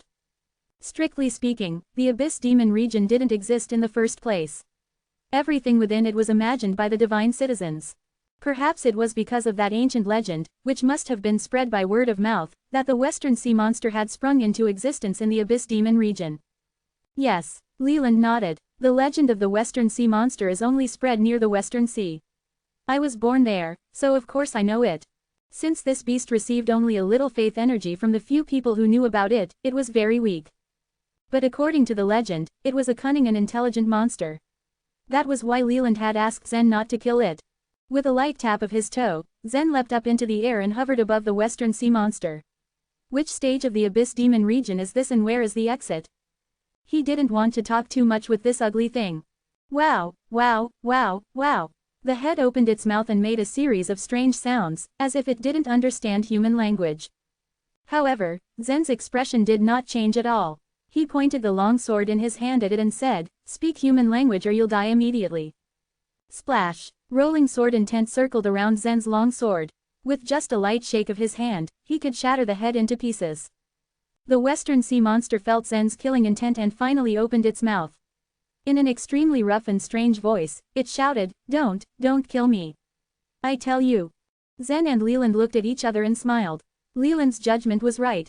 "Spit it out," Zen said flatly. "I don't know much either. I'm just their food. This is the breeding zone." The western sea monster shouted pathetically. "Food, breeding zone." Zen's eyes narrowed. "Yes, we are just the food of the fiends. Every once in a while, the fiends will come here, dig us out, and take us away," the western sea monster explained with a helpless expression on its face. The fiends thoroughly controlled the abyss demon region. With their intelligence, their race had already surpassed the general definition of forbidden area beasts. This was also the reason why the fiends were able to contend with the holy beings. And this breeding zone was merely a pasture of the fiends. In the lava lake and this endless beach, there were many beasts that they kept as food. The western sea monster was one of them. "Which stage of the abyss demon region are we in?" Leland prodded. This was what he was most concerned about. "The 6th stage," the western sea monster replied honestly. When the 5 people present heard the answer, their hearts all sank. Although they didn't know how many stages there were in the abyss demon region, this answer was far beyond their expectations. "The 6th stage. It seems that we can't get out," Leland murmured with a bitter smile on his face. He even suspected that the 6th stage was the lowest stage of the abyss demon region. "If we really can't leave, we can still return to the reincarnation land. If we meet the legendary fiends, there is no chance for us to leave this place alive." The 3 top-ranked true gods couldn't stay calm anymore. Zen frowned and looked at the western sea monster. "Is there any way to go to the 5th stage?" I don't know," the western sea monster said with a mournful look on its huge face. "I really don't know. I've had enough of this place, but I can't go anywhere. In the end, I can only be the food of the fiends." Compared to the divine land, the environment in the forbidden areas was menacing. Even if not for the looming threat of the fiends, the ferocious beasts would fight among themselves. This was something they couldn't avoid. After all, it was impossible for these creatures to escape into the divine land. Being illusions, they would disappear into thin air if they put a foot outside the forbidden area. "Since that's the case, there's no need for you to exist," Zen said as he raised his long sword, ready to kill the beast. In his eyes, these beasts didn't deserve his mercy. Wait, the head said anxiously in an attempt to get Zen to spare its life. "I've heard there's a fellow in the sea who would know the way out." In the lava sea, standing on the huge head, Zen looked at the dark red lava sea and asked, "How can we find that guy?" Chapter 2331, Hooking. The western sea monster hesitated for a moment before saying, "That guy lives in lava. It's one of the fiends' most favorite food, but it's too flexible. Usually, my body is used to hook it up." "Hook it with your body?" Zen blinked his eyes a few times as his gaze swept back and forth across the beach. "Yes," the monster answered honestly. Although it was far from human, its features were very natural. Now, the monster's expression took on a look of grievance. In this area, the monster was considered a kind of low-level beast. It might be one of the fiends' food, but its biggest function was to lure that thing in the sea. "Well then, in that case, we can catch it. What do you think?" said Leland. "I'm afraid you'll have to wait, actually," the monster said, unexpectedly. "And why should we wait, exactly?" Zen asked, his brows furrowed. "Not long ago, that thing was eaten by a fiend. I don't know whether it has been reborn now," the monster said with a light grin. Every single beast in the forbidden area would appear, over and over again. This was very similar to the divine might coins, which would appear at the same place time and time again, even after being taken away. The forbidden area was maintained by the faith energy, which explained the phenomenon. The monster, however, was obviously much luckier than the thing in the lava sea. That was a given. It was safe to say that the monster wasn't quite popular with the fiends. As for the thing in the lava sea though, if it had been reborn, then it would surely be captured and swallowed by the fiends once again. In fact, the number of times that thing had been reincarnated was actually unknown. After he listened to the monster, Zen said, "I think that thing might have been revived. I can also give it a try." At that, Zen reached both his arms upward and pulled at the air, as if he were tugging on a rope. With a little trembling and shaking of the surroundings, one of the tentacles buried deep within the sand began to emerge. Zen was pulling it out. As soon as he grasped the tentacle with his 2 hands, he shook it briskly. The tentacle shook in the air in a violent whacking motion, before smashing onto the lava sea's surface. The lava was scalding, and yet, the tentacle was capable of withstanding it with ease. It only took a few seconds before the enormous tentacle began to sink into the lava sea, slowly disappearing until there was nothing left of it at all. As Leland watched, he smiled and decided to draw a tentacle out of the beach himself. Just as Zen had done a few moments ago, he threw the giant tentacle into the boiling hot lava. The 3 top-ranked true gods descended slowly from above. They waited motionlessly. All 3 of them were afraid of the monster. They weren't doing anything other than floating to one side. They didn't dare land on the beach. "Take your time hooking that thing. Can't I just leave now?" the monster asked impatiently. "Tell me, what do you think?" Zen retorted in a flat tone of voice, indifferently glancing at the monster. The monster stopped talking at once. Seeing as it was a beast of the forbidden area, this monster could be reborn infinitely. Every time it died though, it did have a consequence. It would weaken its own cultivation base. The measurement of the beast's cultivation base in the forbidden area was quite different from that in the divine land. The cultivation base was measured according to the amount of their own faith energy. Once the beast died, all the faith energy that it had accumulated before would become invalid, and it would have to collect faith energy all over again. Such wasn't any easy task at all. It was for this reason that the beasts in this area all lived a miserable, gloomy fate. They could only be reborn over and over again, living at the bottom of the food chain. Here, only very few fierce beasts could ever climb up to the top of the food chain.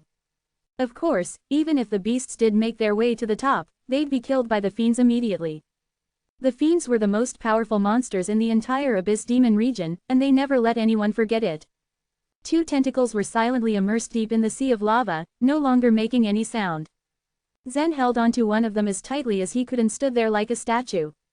As he stood, he took the opportunity to read Rocher's memory flame through the reincarnation soul weapon once again. Maybe something would come up this time. Those holy beings are so powerful. After they left the purple mist, they quickly defeated the little fiends. Are they really going to step into the 4th stage that quickly? Zen asked himself these questions silently. Moments ago, when Nicholas had led the holy beings out of the purple mist, those little fiends still hung on tight. They just wouldn't let them go. As soon as the soul-devouring bugs dispersed, the holy beings were also capable of using and spreading their spiritual sense at will. In other words, they could use the spiritual sense in order to find the location of the little fiends, causing their high-moving speeds to no longer be their greatest advantage any longer. Nicholas simply didn't need to take action in person. At that point, even the demi-holy beings and the top consummate true gods would have the strength to fight these little fiends off. After 2 of the little fiends were captured, Clark actually created a fire array.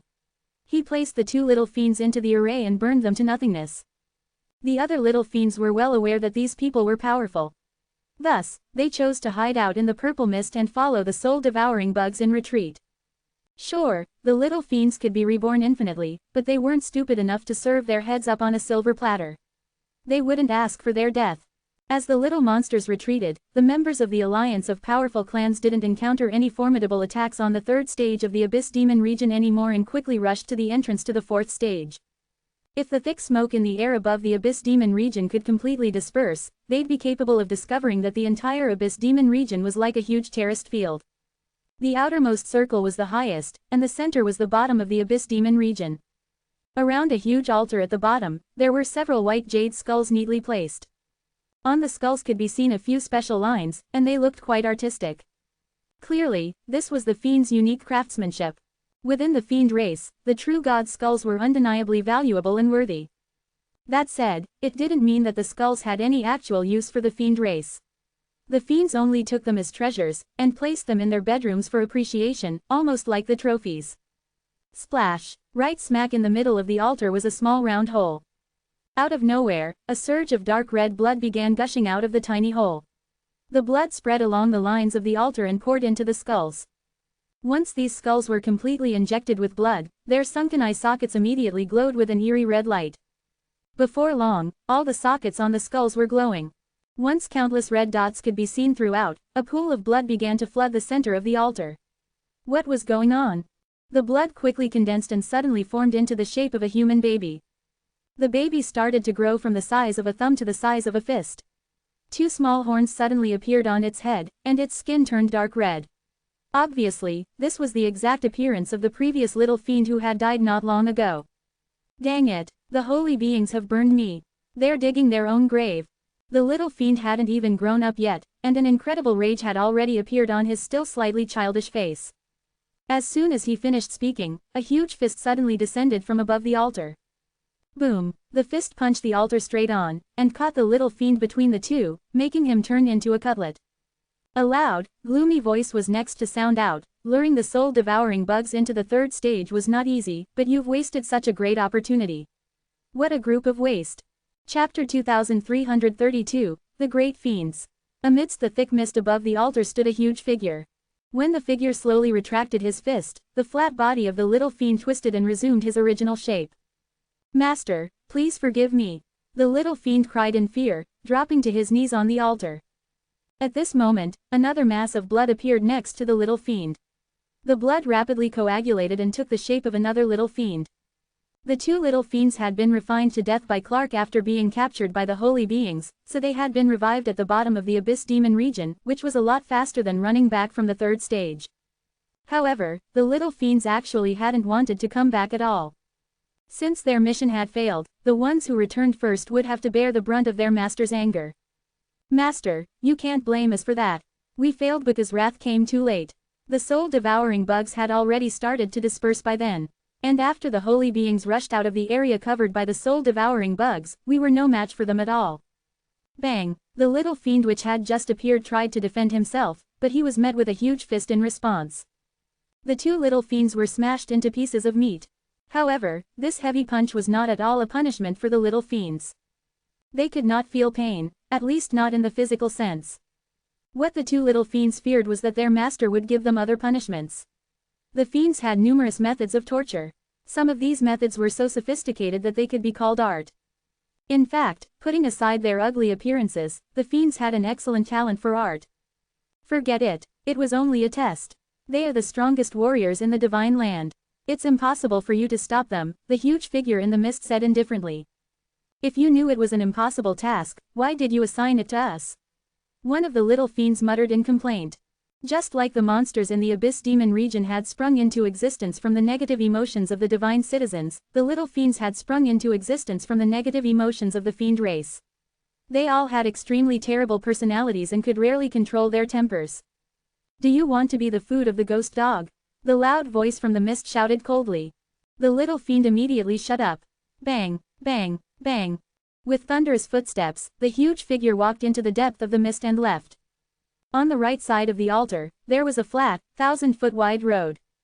The road was paved with square stones that were closely packed together, and on the surface of each square stone, extremely complicated patterns were engraved.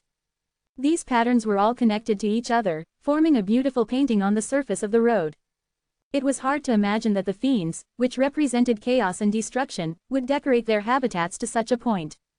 At the end of the road stood a great hall which was 10,000 feet high. It was supported by 66 stone pillars, all of which had sculptures of different shapes. Compared to the divine land, the abyss demon region didn't have many resources.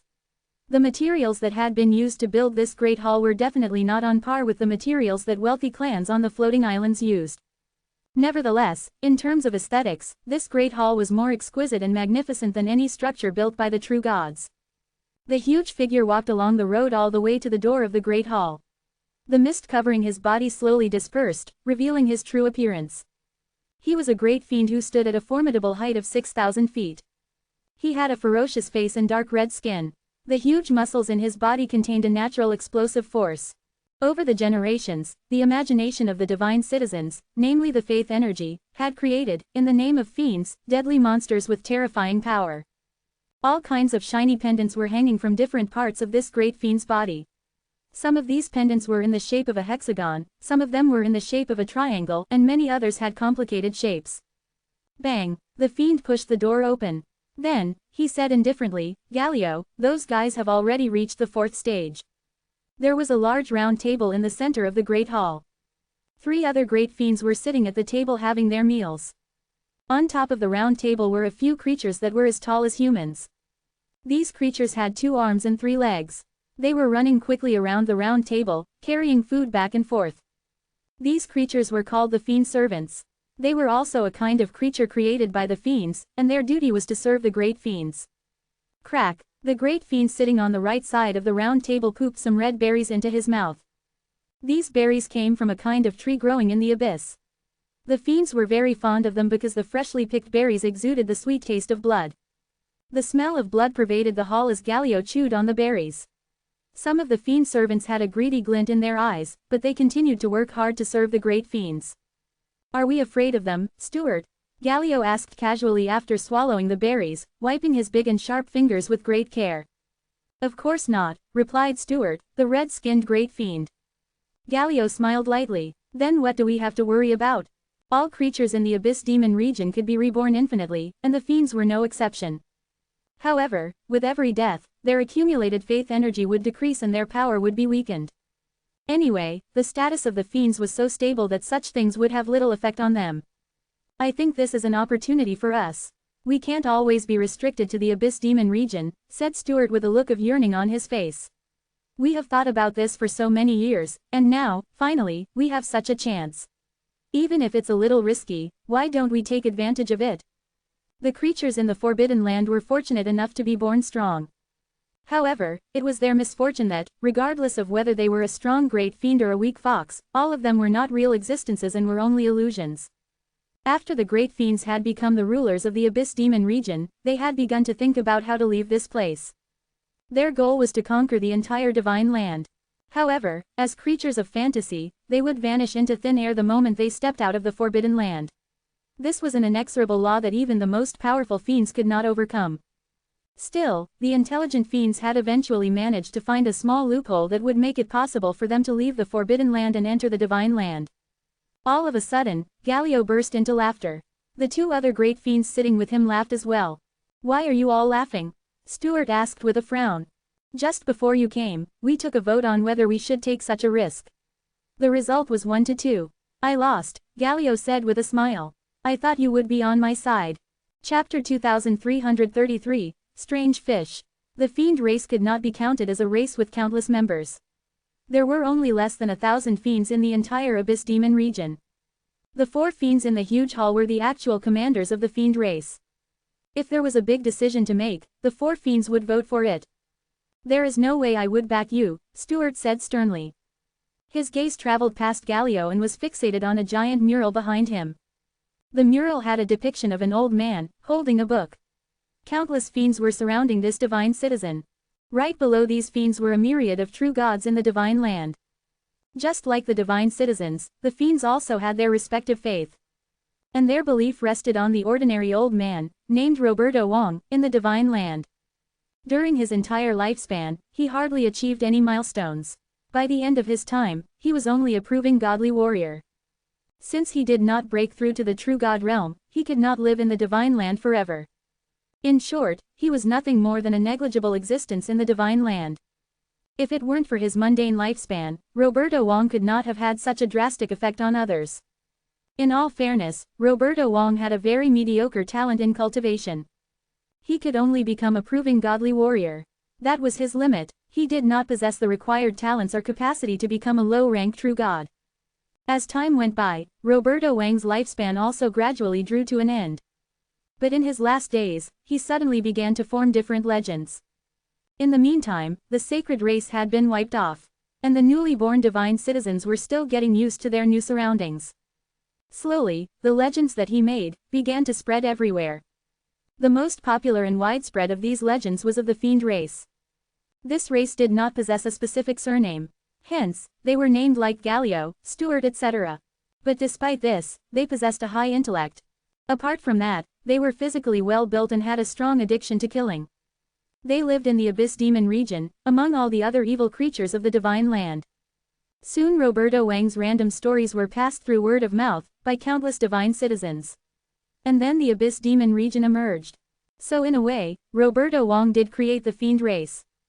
Therefore, in the eyes of those fiends, his status was naturally extraordinary, despite being only a proving godly warrior. Well, since the three of you are of the same opinion, I will not object anymore. Galileo smiled and gently snapped his fingers. 3 fiend servants carried a huge silver plate and gently placed it in front of Galileo. Help yourself to this delectable meal, Stuart, Galileo said as he placed the silver plate at the other side of the round table. Clang, clang, clang. Atop the silver plate was a lid that was trembling continuously, giving the impression of a live creature inside. Stuart gave a small smile as he walked towards the round table. Soon fiend servants entered, carrying a huge wine glass, filled with surging magma.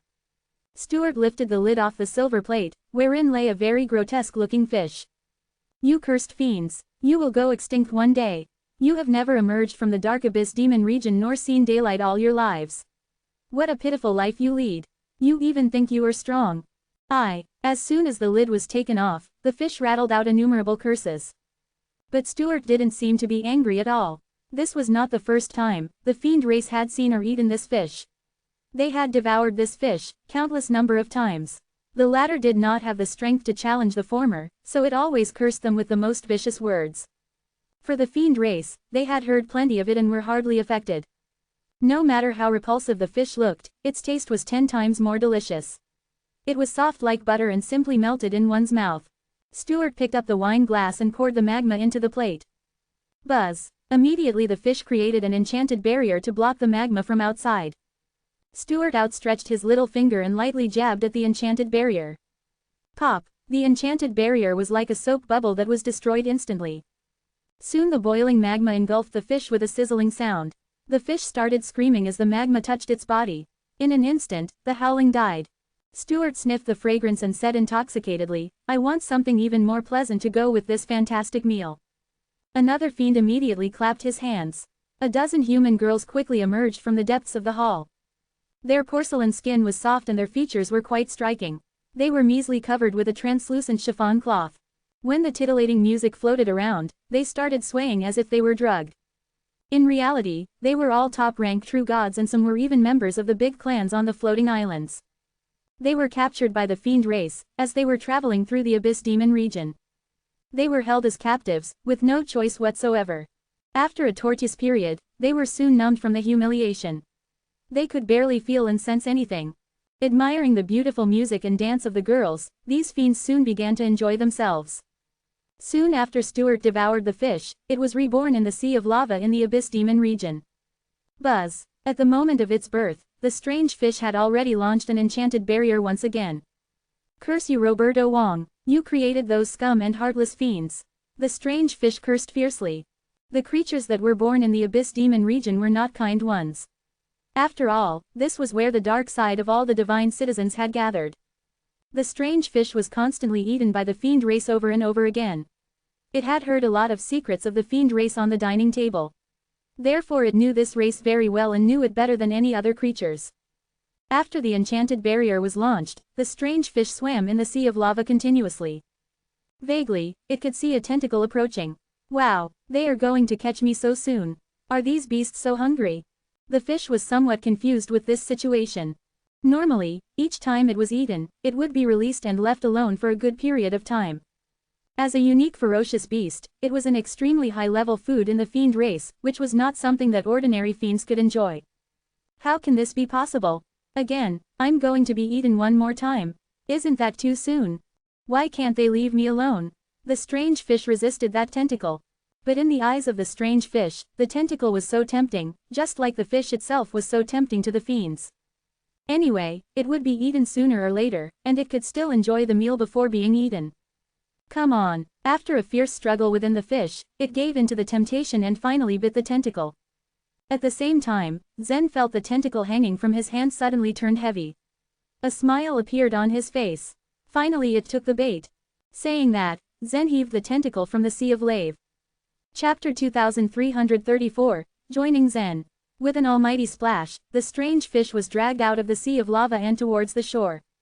This doesn't seem right, the fish seemed to think, confused. It usually didn't get dragged ashore until it almost finished eating the tentacle. After all, it couldn't escape if the fiends were so intent on catching it. The fish usually didn't resist. Since there was something it wanted to eat, it chose to satisfy its appetite first. The fiend who came to catch the fish was usually very patient and would let it have its last lunch. But this time, it had barely taken a bite when it was dragged up to the shore. How anxious these guys were. So soon, the Western Sea Monster was also surprised. Leland smiled and threw away the tentacle in his hand. It seemed to him that Zen was indeed luckier than him. The strange fish landed directly on the beach with a plop. It looked around with its strange eyes, and the first thing it saw was the Western Sea Monster. Its eyes widened in humor. Western Sea Monster, you, ha ha, how did you find the courage to climb out of the sand? You're usually so gutless. As it spoke, the strange fish began to sense that something was wrong. Beside the Western Sea Monster stood several humans. Humans, human true gods, how could they be here? The strange fish screamed, its eyes filled with disbelief. This area was dominated by the fiend race. It looked like the only reason the human race would appear here would be if they were being controlled by the fiend race. It could be that the fiends ate people. The strange fish had a vague recollection of the fiends doing something like that before. Perhaps because the human race was similar to the fiend race, the fiends had been very interested in everything that the humans did or had. The human flesh was one of them. But they found it difficult to eat people. After all, although this fish was rare and was one of a kind at the moment, it would be reborn after being eaten. It had been eaten hundreds of thousands of times. It was a kind of food that was inexhaustible. And the fiends had to go to the upper stages of the Abyss Demon region to capture the humans. The true gods that dared step into the Abyss Demon region weren't like the strange fish. They were few in number, and if they were captured, they could only be eaten once. This was why the fiends wanted to raise human beings here, akin to animal farming. They would let the human true gods give birth to babies on their own because once their numbers multiplied, they could eat them as they wanted. This was a beautiful wish, but the true gods that had entered the Abyss Demon region were members of the large clans. They were ambitious and arrogant. They couldn't even think of being raised like animals. They'd rather commit suicide than allow their children to be eaten by fiends. The fiend race could do nothing else but give up on this idea. They only kept a few human women, and asked them to serve the great fiends. The fiend race treated these human women well, even advising them on their cultivation and giving them a glimmer of hope that one day, the masters of the divine land would enter the Abyss Demon region to rescue them. There were also some human women who caused chaos at critical moments, and chose to explode. So now, when the strange fish saw that the true gods of the human race were here, its surprise was evident in the way its eyes bulged and almost popped out. I don't know. Ask them why they are here.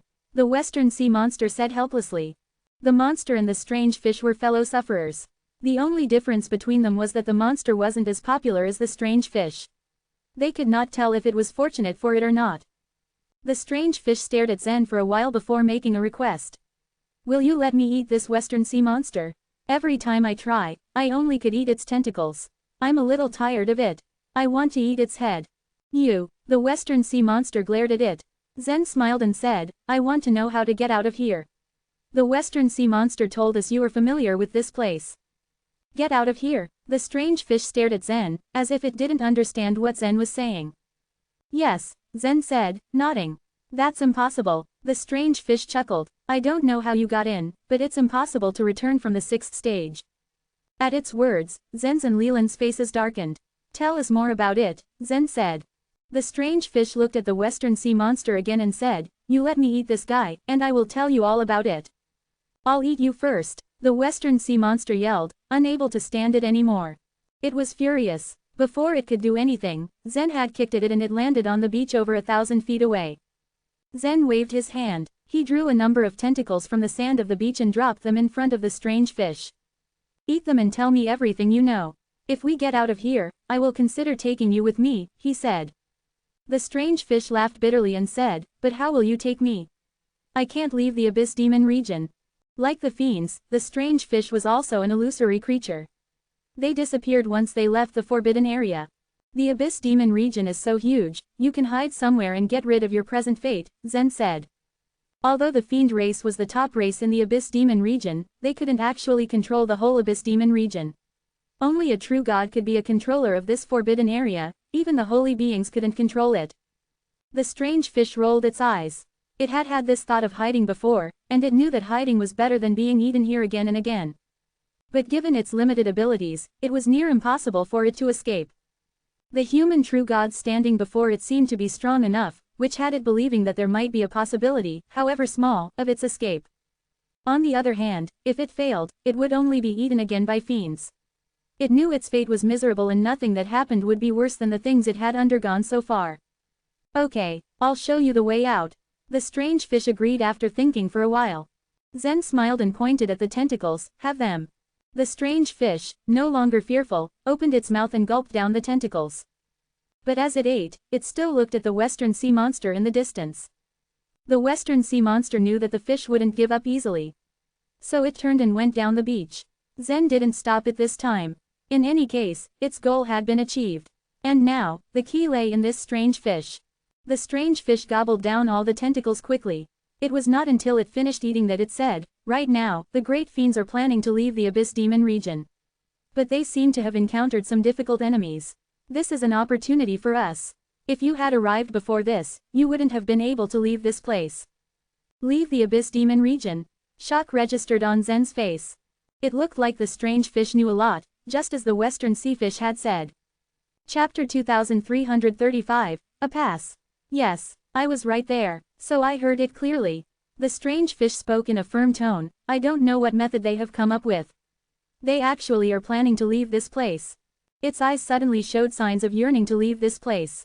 Having such a sense and intellect, any creature would not be willing to stay longer at this place.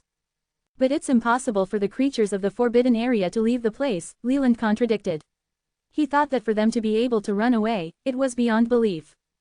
It was a known fact. Every living being throughout the divine land was aware of this common knowledge. Otherwise, every beast in the forbidden area would have already fled and scattered all over the world. I don't have any idea either. Those big fiends are surely planning this, the strange fish answered. Zen, on the other hand, couldn't be bothered anymore by this and shook his head. He candidly asked, I don't want to talk about it at the moment. We must leave now. Can you show me the way? In response to Zen's question, the strange fish's body twisted on the ground. From under its torso, slender legs instantly extended.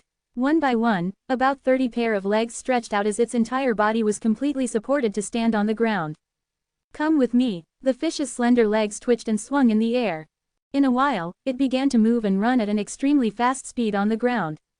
Let's go. Zen gave a nod, and in a flash moved following behind the strange fish. The next moment, Leland and the other 3 top-rank true gods also moved in an instant. Their figures turned into streaks of light as they tagged along. The speed of the fish, as its legs moved back and forth, was extremely fast, but compared to Zen and the others, it was still slower. They continued to advance forward for quite a distance alongside the long coastline. Zen became a little impatient noticing the fish's speed and couldn't help but offer, I will carry you now as we fly. You can just show me the way. Although the physique of the strange fish was not small, supporting its weight wouldn't be a burden to him. I'm not used to it. Moreover, the exit of this pasture isn't very far, and it only takes at most an hour to get there. The strange fish turned down the offer. Naturally, it wasn't willing to be carried on the way by Zen. Since it wasn't willing, Zen just shrugged his shoulders and continued to speed up. On the way, he was caught in his own thought and examined Rocher's memory again. What he saw made him frown slightly. He saw and witnessed how Nicholas and the others got rid of the little fiends. As a result, their speed to move forward had significantly increased. This time, he had actually crossed the 4th stage and entered the 5th stage of the Abyss Demon region. Throughout their path, they never had met with any hurdles or obstructions.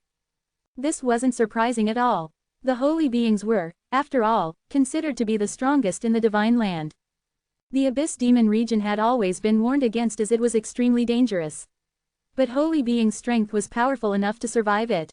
Since their group wasn't blocked by any fiends again, they would surely defeat all of the other beasts that dared be an interference.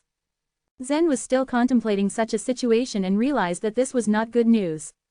Provided that there was only one way to return to the 5th stage from the 6th stage of the Abyss Demon region, the chances of meeting these people would be high. He came out from his thoughts and realized that the strange fish had already been leading the way for about an hour.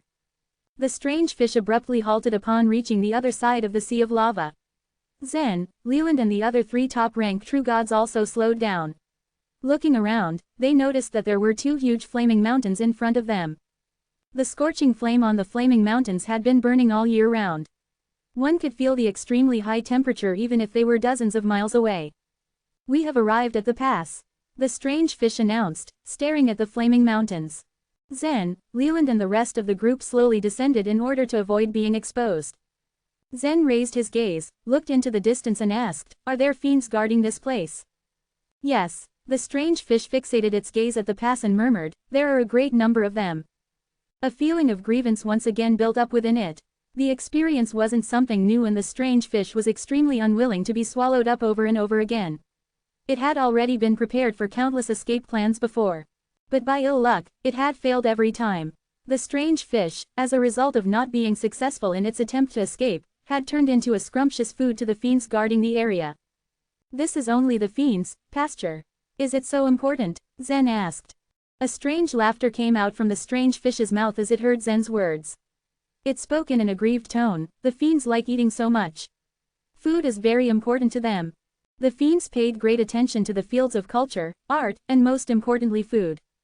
They were not allowed to get involved in anything outside the divine land, so they would naturally do their best to make good use of everything that would benefit them in the Abyss Demon region.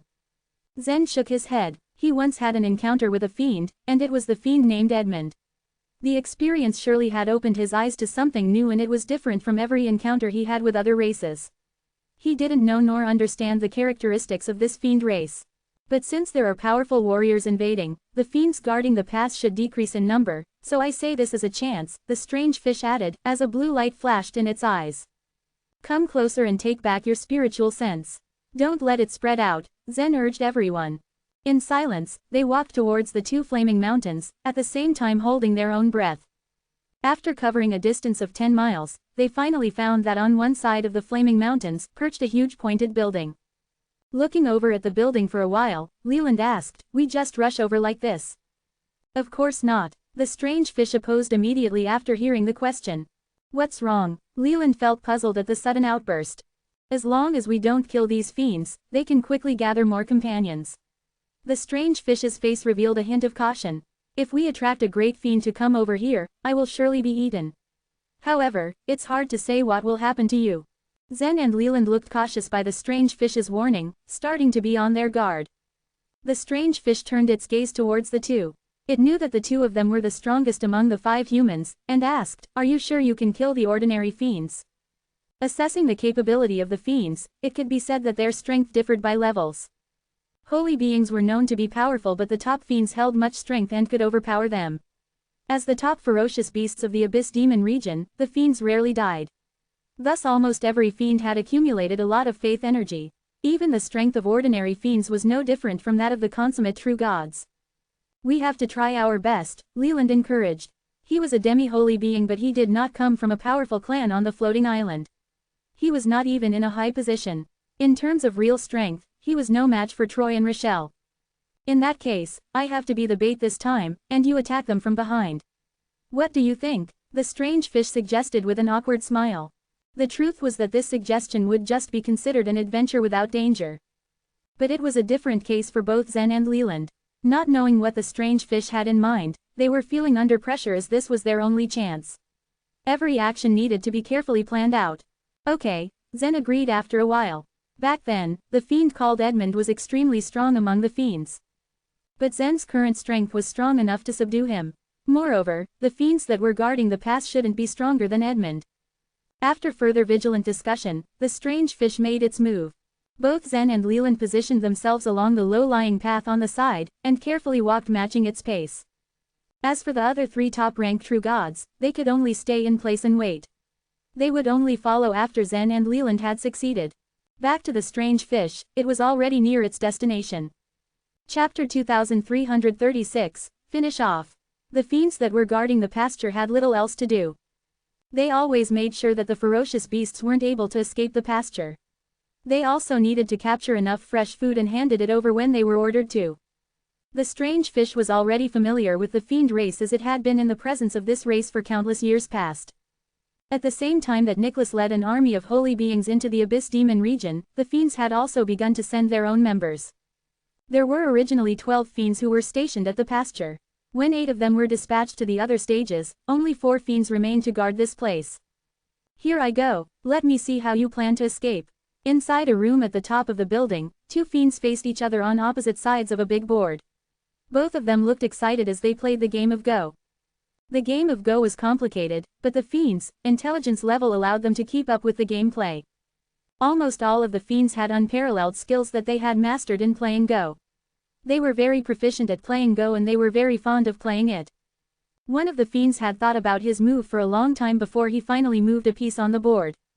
"You made a mistake, idiot." A fiend beside him, who was watching the game, sneered. The fiend who played his move in the game glared murderously at the fiend who mocked him, then said, "There exists a saying among true gods, a true gentleman keeps his silence while watching a game." Before he finished his statement, his eyes glanced towards the door. A smile was slyly revealed on his face. "Haha, it seems that we would be eating something scrumptious today." The other fiends directed their gaze to the same direction he was looking at. They also caught sight of the strange fish outside the house. In the divine land, there was a legend passed down from generation to generation about the strange fish. In the legend, it had been described as being extremely delicious. Many true gods in the divine land who believed in the legend wanted to capture the strange fish in the northern sea. Because of this legend, the strange fish came into existence in the Abyss Demon region and became a delicacy for the fiends. However, this delicacy wasn't enjoyed by just any random fiend. Only the powerful fiends had been offered with this strange fish for them to partake of. Ordinary fiends had only dreamt of having a share. But an opportunity had presented itself at that moment. When the other 3 fiends caught sight of the strange fish, greed was very evident in the way they looked at it hungrily. This guy arrived just in time, it must have heard something from the dining table. Otherwise, it wouldn't have planned to escape now. A fiend smirked. Each of the 4 fiends glanced at the others, then quickly rushed out of the building hoping to get to the strange fish first. The strange fish was swaggering. Not the slightest fear was evident upon its expression or movements even when the fiends pounced on it. It stepped backward a few times and a bit to the right, so it became easier for Zen and Leland to make their move. "Huh, it's my turn to taste it," the fiend who was running in the lead shouted. "Cut the garbage, haven't you tasted it when the strange fish tried to escape 2 divine eras ago?" "I have never taken a bite," the fiend who was in second place shouted angrily. "It belongs to whoever catches it first," said another fiend. The fiend who was in the last place said nothing, in apparent agreement of the said rule. As their group gradually got closer and closer to the strange fish, the fish also increased its speed and gravitated towards the low-lying area on one side. "Hey, men, can I have a word with all of you?" The strange fish spoke suddenly after having retreated for a bit of distance. However, the fiends were like ravenous wolves that just came down from the mountain. Who in their right minds would talk nonsense with their food? Besides, they needed to compete with each other to see who could get the chance to eat this food. When it realized that the fiends wouldn't be stopped in their tracks, the strange fish's eyes finally showed a hint of surprise and a bit of fear. It shouted, "Why don't you make your move?" If the fish was really devoured by the fiends, then this would be the end of the fish's adventure. Naturally, the fish would have done anything to prevent that from happening. Because of its exclamation, strange expressions appeared in the eyes of the 4 fiends. Did this strange fish call out to someone who would help it? Were the beasts in the pasture planning an uprising against the fiends? As the fiends were wondering about these things, 2 figures suddenly attacked from the low-lying area. Whoosh! The long sword in Zen's grasp gleamed a bright silver as it swung in a great arc. During Zen and Edmund's last encounter, Zen had barely held his ground. The magnitude of the fiend's strength had left a distinct impression on him. This time, he was the one who initiated the attack. He poured all this strength and did not hold back. "Who, human?" The frontmost fiend was surprised and dumbfounded. The fiends had an extensive imagination but never did it enter their expectations that a true god of the human race would show himself in front of them. However, his shock was short-lived. The gleaming silver sword flashed momentarily as it arced towards the fiend's neck, before the huge head toppled down from his torso. As he made his move simultaneously, Leland was secretly astonished at the way Zen struck his opponent. He concluded that he wouldn't have been able to resist that sword attack even if he had transformed into the divine 5 elements body. However, this wasn't the time to admire Zen's abilities. Leland quickly extended his arm and a powerful stream of the 5 elements' internal momentum spread out.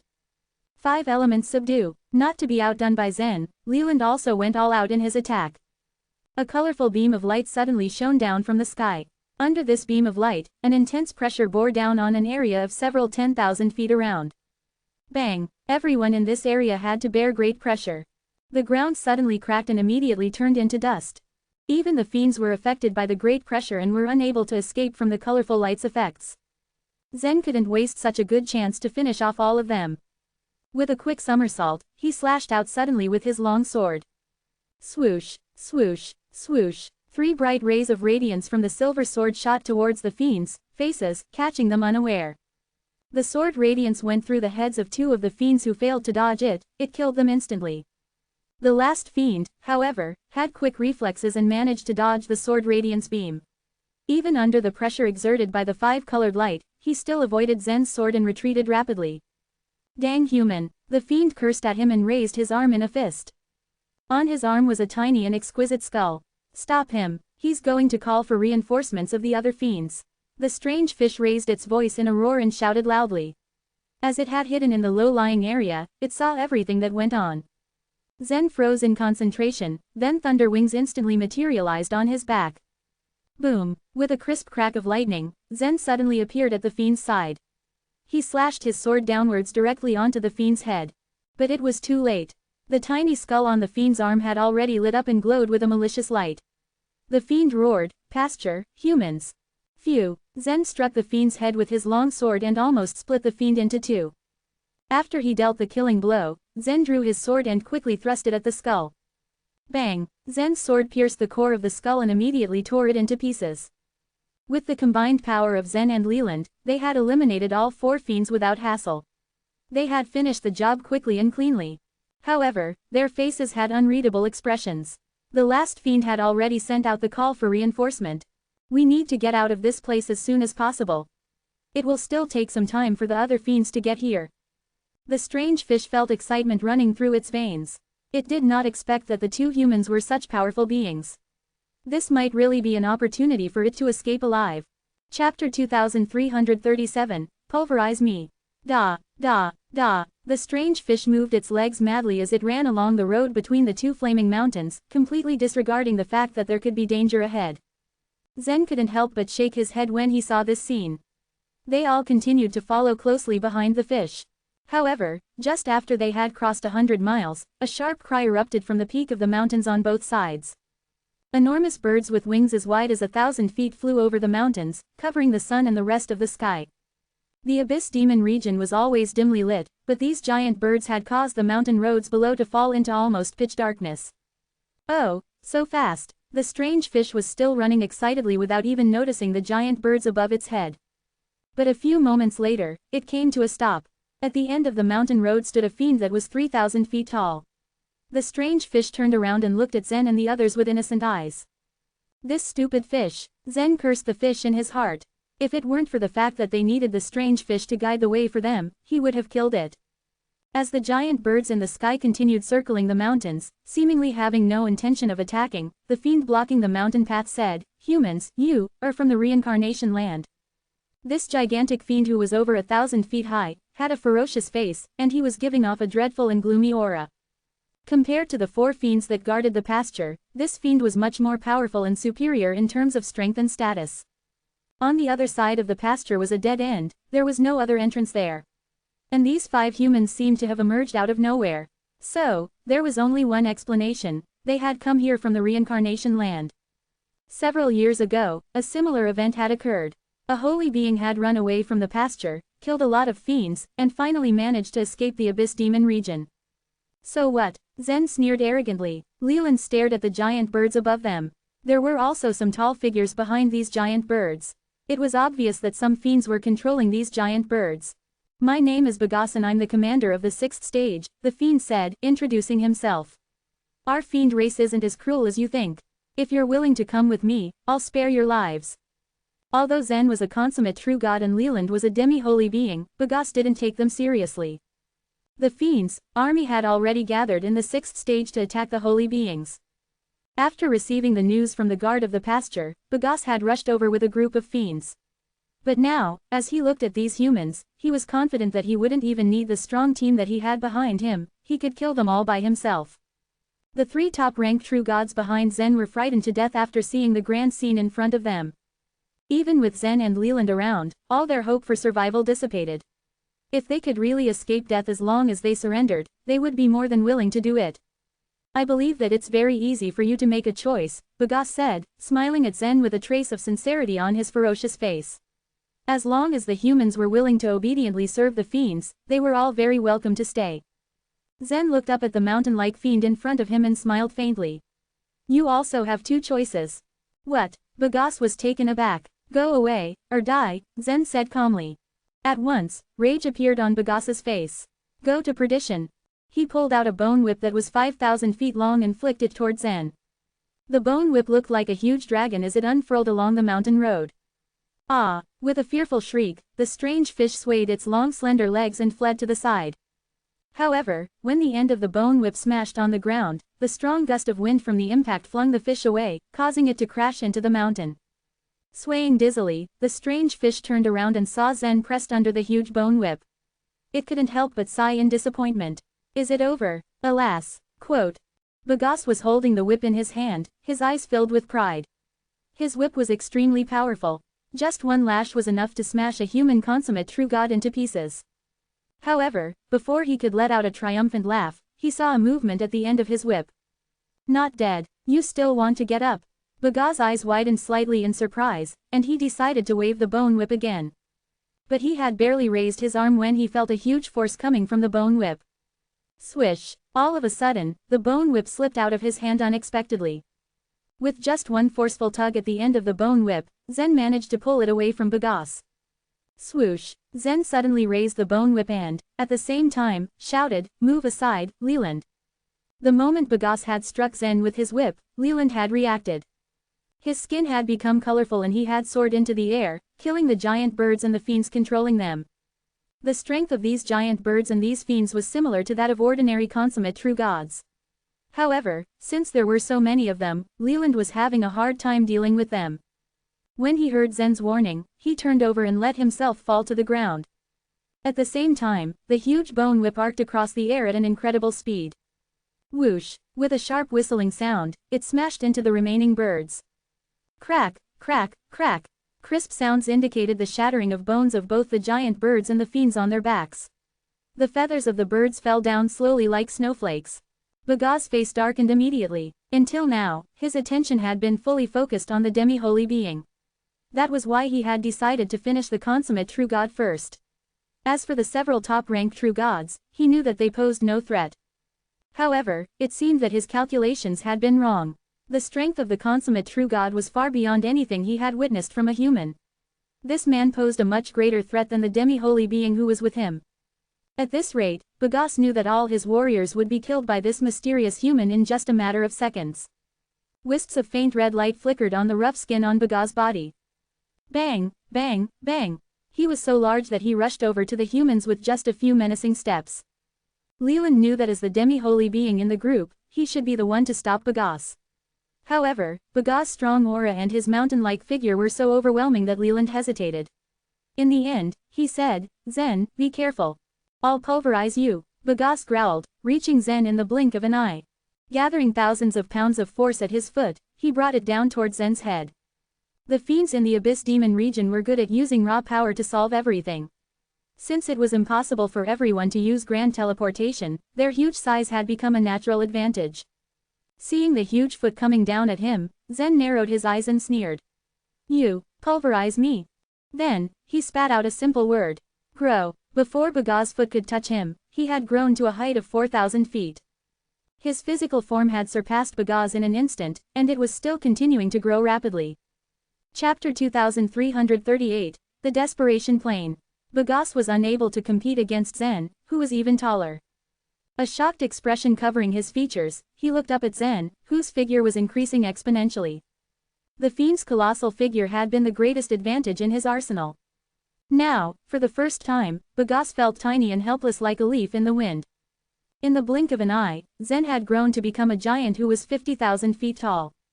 His huge body cast a giant shadow over the ground. The mountains before Zen were like small bumps. Their might was meaningless. What's this? Leland sputtered, staring at Zen's giant body. Compared to Zen, he was as small as an ant. Zen's size shook him to the core. The 3 top-ranked true gods in the corner were also dumbfounded as to how this was possible. They were clueless about what had happened. Now who is to be pulverized? Zen sneered. Thud, thud. Bagasse took a deep breath and suddenly turned around, retreating in a hurry. Stomp. When Zen stepped, the earth around cracked. The crack spread and extended several thousand feet. Magma flowed out from it. Bagasse thought he was lucky to dodge Zen's attack. But deep inside, he felt helpless. The fiend race attached great importance to any intruders. The strongest of their warriors had assembled on the 6th stage. As the leader of the 6th stage, Bagasse was powerful and held high status. He had himself volunteer to confront the trouble and go all out to solve it. However, he had never expected to face this monster. Was this person still a human being? How could his stature be so great? He managed to dodge when Zen tried to trample him for the first time, but he failed to do so the second time. Stomp. When Zen stepped on Bagasse's head with his foot, the latter's vision blurred. The disturbing and violent sound of a crack was heard. Bagasse was stunned for a while and realized that his bones were broken. He fainted in a flash. After Zen crushed Bagasse, he reached out, his hand slapping at something around him. His hands were like 2 enormous doors and the previously giant birds were as tiny as flies in front of him. As Zen hit them, the giant birds and the fiends were flung backward, decimated by one swoop of his hand. After a short while, Zen had killed almost all the beasts. Sharp cries escaped from the remaining 2 giant birds. They flapped their wings and escaped. Zen looked into the distance, finally dispersing the wild god power. Pooh, his body continued to shrink to the size of a normal person. Leland was perturbed at what he saw when he looked at Zen again. How could the size of Zen's body instantly bloat to tens of thousands of feet? As a demi-holy being, Leland had never heard of such a theurgy. Bagasse had great strength. Leland would have found it difficult to defeat him. But now, Zen had trampled Bagasse to death. If Leland had not witnessed it with his very own eyes, he would have found the piece of information unbelievable. Zen's expression did not change a bit. He said to the strange fish, "How far is it now?" The strange fish looked at Zen with fear in its eyes. Although it didn't care about its own life or death, any creature always had a natural fear of the mightier ones. The desperation plane should be before us. It's not so far away now. Once we pass through the plane, we will reach the exit to the 5th stage. As long as we move fast, we can escape. His reverence for Zen only lasted for a moment. The strange fish was thrilled once again. On the desperation plane, waves of black death aura surged around Zen. The spirit of death could swallow everything. If a healthy divine citizen were to reside on the desperation plane, their life energy would drain out of their body in a span of 2 days. They would turn into a corpse and lie there forever. Even the fiend race was not particularly fond of the desperation plane, although the aura of death posed no threat to them. This time, however, almost 400 fiends had inhabited the place, ready to take action at any moment. In addition to these fiends, there were thousands of abyss demons in the place. The desperation plane was the only path to the 6th stage of the abyss demon region from the 5th stage. This time, the holy beings had launched an attack. The fiend race did not have any other choice but to send out the little fiends to test them. The resistance hadn't been large-scale. The fiend race did not seem willing to capitulate. They tried to block the holy beings on the desperation plane. Ah! 2 loud sounds followed. The 2 giant birds flapped their wings hastily, coming into view from another direction. They landed on the desperation plane. A fiend walked up to the 2 birds and communicated with them in a strange language. His expression changed. Something has gone wrong on Bagasse's side, he then reported to the fiend commander. There has been an accident. An accident? On the pasture? Asked the fiend commander doubtfully. Bagasse has been killed. The humans on the pasture appear to be very powerful, the fiend said. The fiend commander frowned. He had thought that the creatures creating mischief on the pasture were insignificant human warriors, so he had directed Bagasse to deal with them. But it seemed that the strength of the human warriors went far beyond his assumptions. Bagasse is useless. I will go and deal with them myself. Another fiend said lightly. The fiend commander shook his head. There's no need. If they want to leave here, they have to pass through the desperation plane first. Our garrison is stationed here. No one can pass through the desperation plane without going through us first. Master Galio is coming soon, so we can wait here. Right now, they would rather let the human warriors come to them than seek them out themselves. As soon as the fiend commander finished speaking, black smoke billowed over from behind the desperation plane. Hearing the faint sound, the fiends turned their heads. As the black smoke circled around them and dissipated, Galio's giant body stepped out. Thud, thud, thus, the fiends fell prostrate on the ground. The four great fiends, including Galio and Stuart, held great status in the fiend race. They got their high status not by relying on their own strength.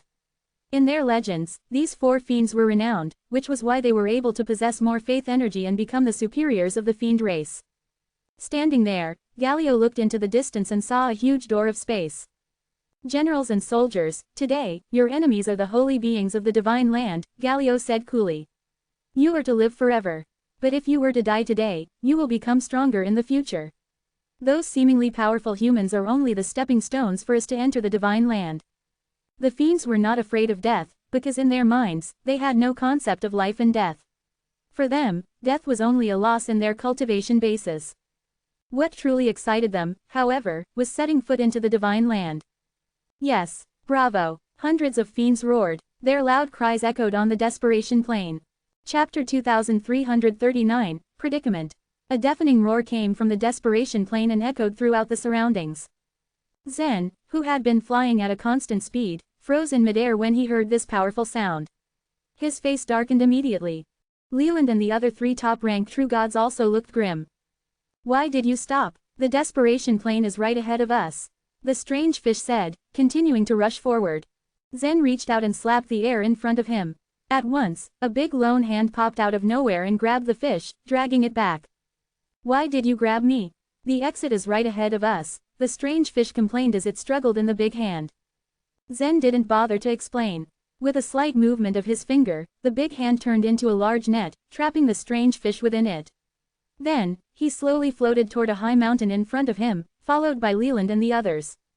After reaching the top of the mountain, Zen and the others carefully craned their heads to look at the scene below.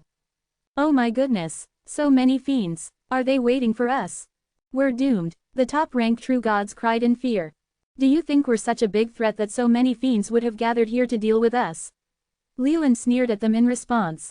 There were hundreds of fiends waiting in the desperation plain.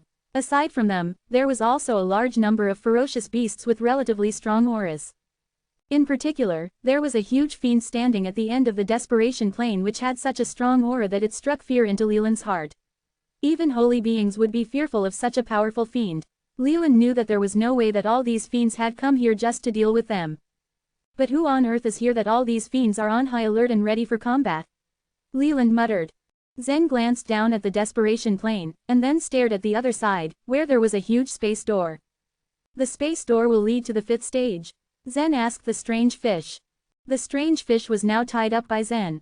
It couldn't run around like it usually did, so it settled for nodding passively. Yes, that's the door. Hearing this, Zen used the reincarnation soul weapon once more to probe Rocher's memories. A few moments later, a cautious look appeared on his face. They have entered this space channel. Who do you mean? Do you know who those fiends are waiting for? Leland asked. Zen nodded solemnly. Nicholas, the alliance of the powerful clans on the floating islands. What? Leland's eyes widened in surprise. Of course he knew which powerful clans were part of the alliance. He had only been able to get into the forbidden areas before by building a good relationship with these powerful clans. They were in the 5th stage. Does Nicholas want to control the Abyss Demon region? Leland continued, excitement replacing the surprise in his eyes. Yes, Zen nodded slightly. Then we can be safe. Leland finally felt a little relieved. The 3 top-ranked true gods also smiled when they heard this. Although it was impossible for them to make the acquaintance of the holy beings would at least, as fellow humans, help them and treat them as their peers, which was more than they could ever expect from the fiends even if the fiends chose to spare their lives. Sort of, Zen said hesitantly. I can take the chance to leave when the situation is chaotic. Take the chance to leave?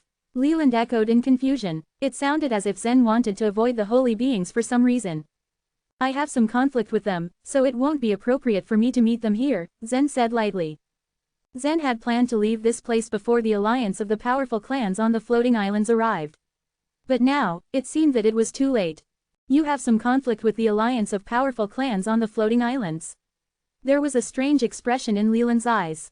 There was no one in the Divine Land who would dare to provoke the alliance of powerful clans on the floating islands, not even members of the Moon Clan or the Sword Clan. But Zen had just said in an indifferent voice that he had some conflict with them. Whatever it was, it could not be as simple a matter as he made it out to be. Anyway, no matter how curious Leland was about the situation, he did not belong to any of the powerful clans, so naturally, he didn't want to get involved in such matters. At the moment, his only priority was to escape from this place. However, right at this moment, Galio, who was on the desperation plane, suddenly turned his head to look over. Garbage. Zen, Leland, and the top-ranked true gods crouched down. Leland even released a stream of internal momentum and performed a special theurgy to conceal all their auras. What's wrong, sir? A fiend commander asked. Why are humans there? Galio asked nonchalantly. The fiend commander shifted his gaze to the mountain range on his right side, and then sneered. There has been a report about it.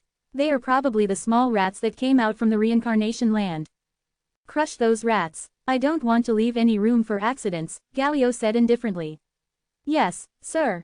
Since Bagos hadn't killed them, the fiend commander had no choice but to get rid of them himself.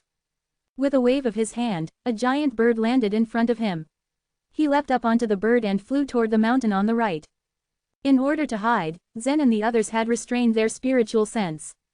But when Zen heard the sound of the giant bird's wings flapping above them, he knew that they had been too late. He raised his head with a helpless smile on his face. There's no need to hide. We've already been discovered. Standing on the giant bird, the fiend commander looked down at Zen and the others. Then, in a thunderous voice, he roared, no matter where you came from, there'll be a chance of survival for you if you surrender. Buzz, buzz, buzz. As the commander spoke, he raised a halberd that was crackling with waves of faint red energy. Feeling the power of that energy, Leland twitched his eyes in nervousness. This fiend was much more powerful than Bagos, the one they had previously encountered. The three top-ranked true gods also trembled in fear. They were not at all capable of going against a being this powerful. Zen, however, remained calm. From the corner of his eyes, he glanced at the space door at the end of the desperation plane. His best bet of getting out of this situation was to sneak away during the chaos when the two parties fought. From Rocher's memories, Zen knew that the group of people led by Nicholas was very close to the exit of the space channel. Seeing Zen and his group stay silent, the fiend commander let out a sinister laugh. You want to waste my time? Then let me finish all of you off. However, before he could finish his sentence, there was a flash of dazzling light at the space door. Dozens of powerful auras suddenly burst out through the door. Nicholas had led all the members of the Alliance to the 6th stage. The fiend commander naturally shifted his attention to them. Now, this is the right time. Zen's eyes flashed, and the shadow-bearing sword appeared in his hand. His body turned into a beam of light and shot toward the fiend commander. The fiend commander was quick to react. Seeing that Zen still dared to make a move in this situation, he sneered and brought the halberd down on Zen's head. Chapter 2340, Escape during the chaos. Galio did not pay heed to Zen and the people with him. He concentrated on the transmission door instead. The moment Nicholas led the holy beings and the consummate true gods to walk out of the transmission channel, Galio's deep loud voice rang out. Everyone, it's time to fight. Thousands of abyss demons dashed forward, their bodies flashing with golden lights that could protect them from the power of internal momentum. The abyss demons weren't strong enough to fight the holy beings. They were even inferior to consummate true gods. But they had certain talents that were unique to them and which could prove to be extremely troublesome to deal with. Nicholas had just stepped out of the transmission channel when he saw the advancing charge. His face hardened as his gaze fell on Galio in the far distance. Consummate true gods, you deal with these abyss demons. Everyone else, kill the fiends. Murphy, Jeremiah, Clark, follow me. The members of the alliance of the powerful clans on the floating islands were not always close to each other. But Murphy, Jeremiah, and Clark were ones whom Nicholas trusted most in the alliance. At Nicholas's orders, the three holy beings leapt into air, turned into 3 streaks of light, and flew towards Galio. As they flew over the desperation plane, dozens of giant birds gathered in the sky, blocking their way from afar. But before the birds could do anything, they burst into flames and fell out of the sky, crying shrilly. Clark looked rather indifferently at the giant birds. He knew that the birds couldn't have stopped them anyway. Galio stood there motionlessly, watching as the 3 holy beings rushed towards him. Rochelle and a few other consummate true gods had transformed into a streak of blood light and rushed toward the desperation plane.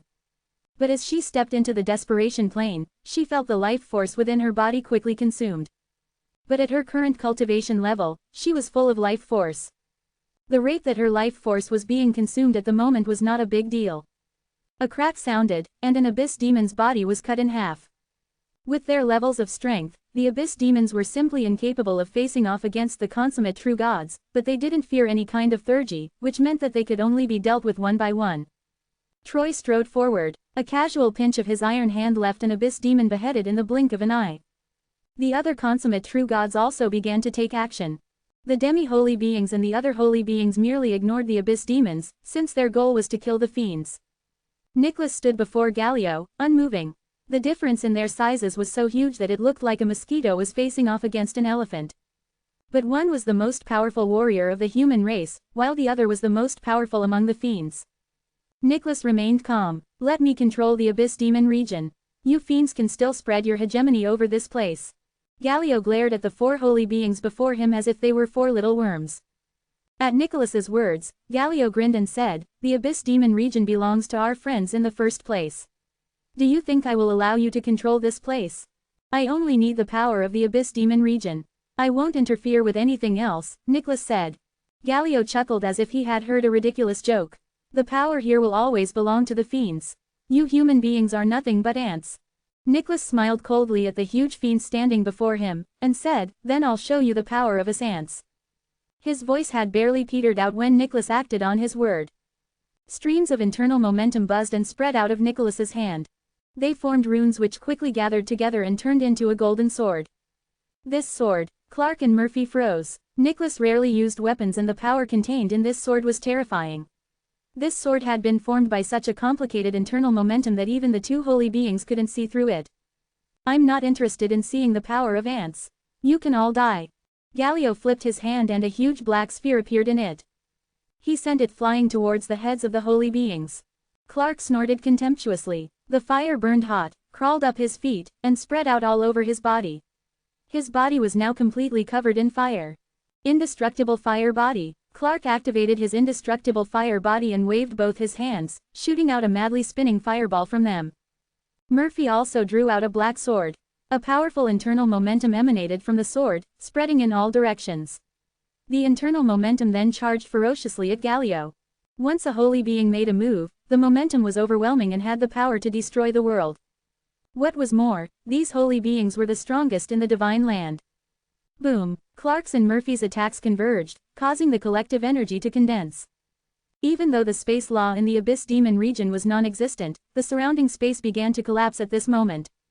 On the desperation plane, the alliance of the powerful clans on the floating islands and the fiends were entangled in a fierce battle. The fiend commander who had faced Zen had already been beheaded. Leland looked at Zen in astonishment. He could not believe what he was seeing. Strong streams of internal momentum and powerful auras came Leland's way but didn't affect him. Zen had earlier stomped on Bagas and crushed him. Zen's abilities were amazing, and there was no doubt about it. Even Leland couldn't defeat the fiend commander, whose strength was comparable to that of the peak-level demi-holy beings. But now, Zen had killed him with just one sword strike. The internal momentum contained in Zen's strike was complicated, as if it contained hundreds of godly ways. Leland couldn't believe his eyes.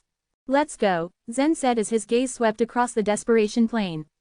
While tangled in the chaos, he had noticed Rocher locked in a fierce battle against the abyss demons. "I'm sorry I can't accompany you to explore the abyss demon region," Zen thought. He released the strange fish. They then took a detour along the side of the desperation plane and flew towards the space door. As the alliance of the powerful clans on the floating islands were engaged in the fierce fight, they hardly had any time to pay attention to Zen and his companions. They soon arrived at the space door. It was then that Rochelle, who had just killed several abyss demons, noticed Zen. Her beautiful eyes filled with disbelief. "Zen, why is he here?" Zen had probably felt Rochelle's gaze on him. The moment Zen stepped into the space door, he turned and smiled at her. Rochelle's heart sank. She wanted to stop him, but on second thought, she knew she was no match for him now. What was more, the elders of the clan were fighting fiercely with the fiends on the desperation plane. This was an once-in-a-lifetime opportunity. Rochelle didn't want to see Zen leave just like that. Zen stepped into the space door, but nothing happened. It looked like the door had stopped working.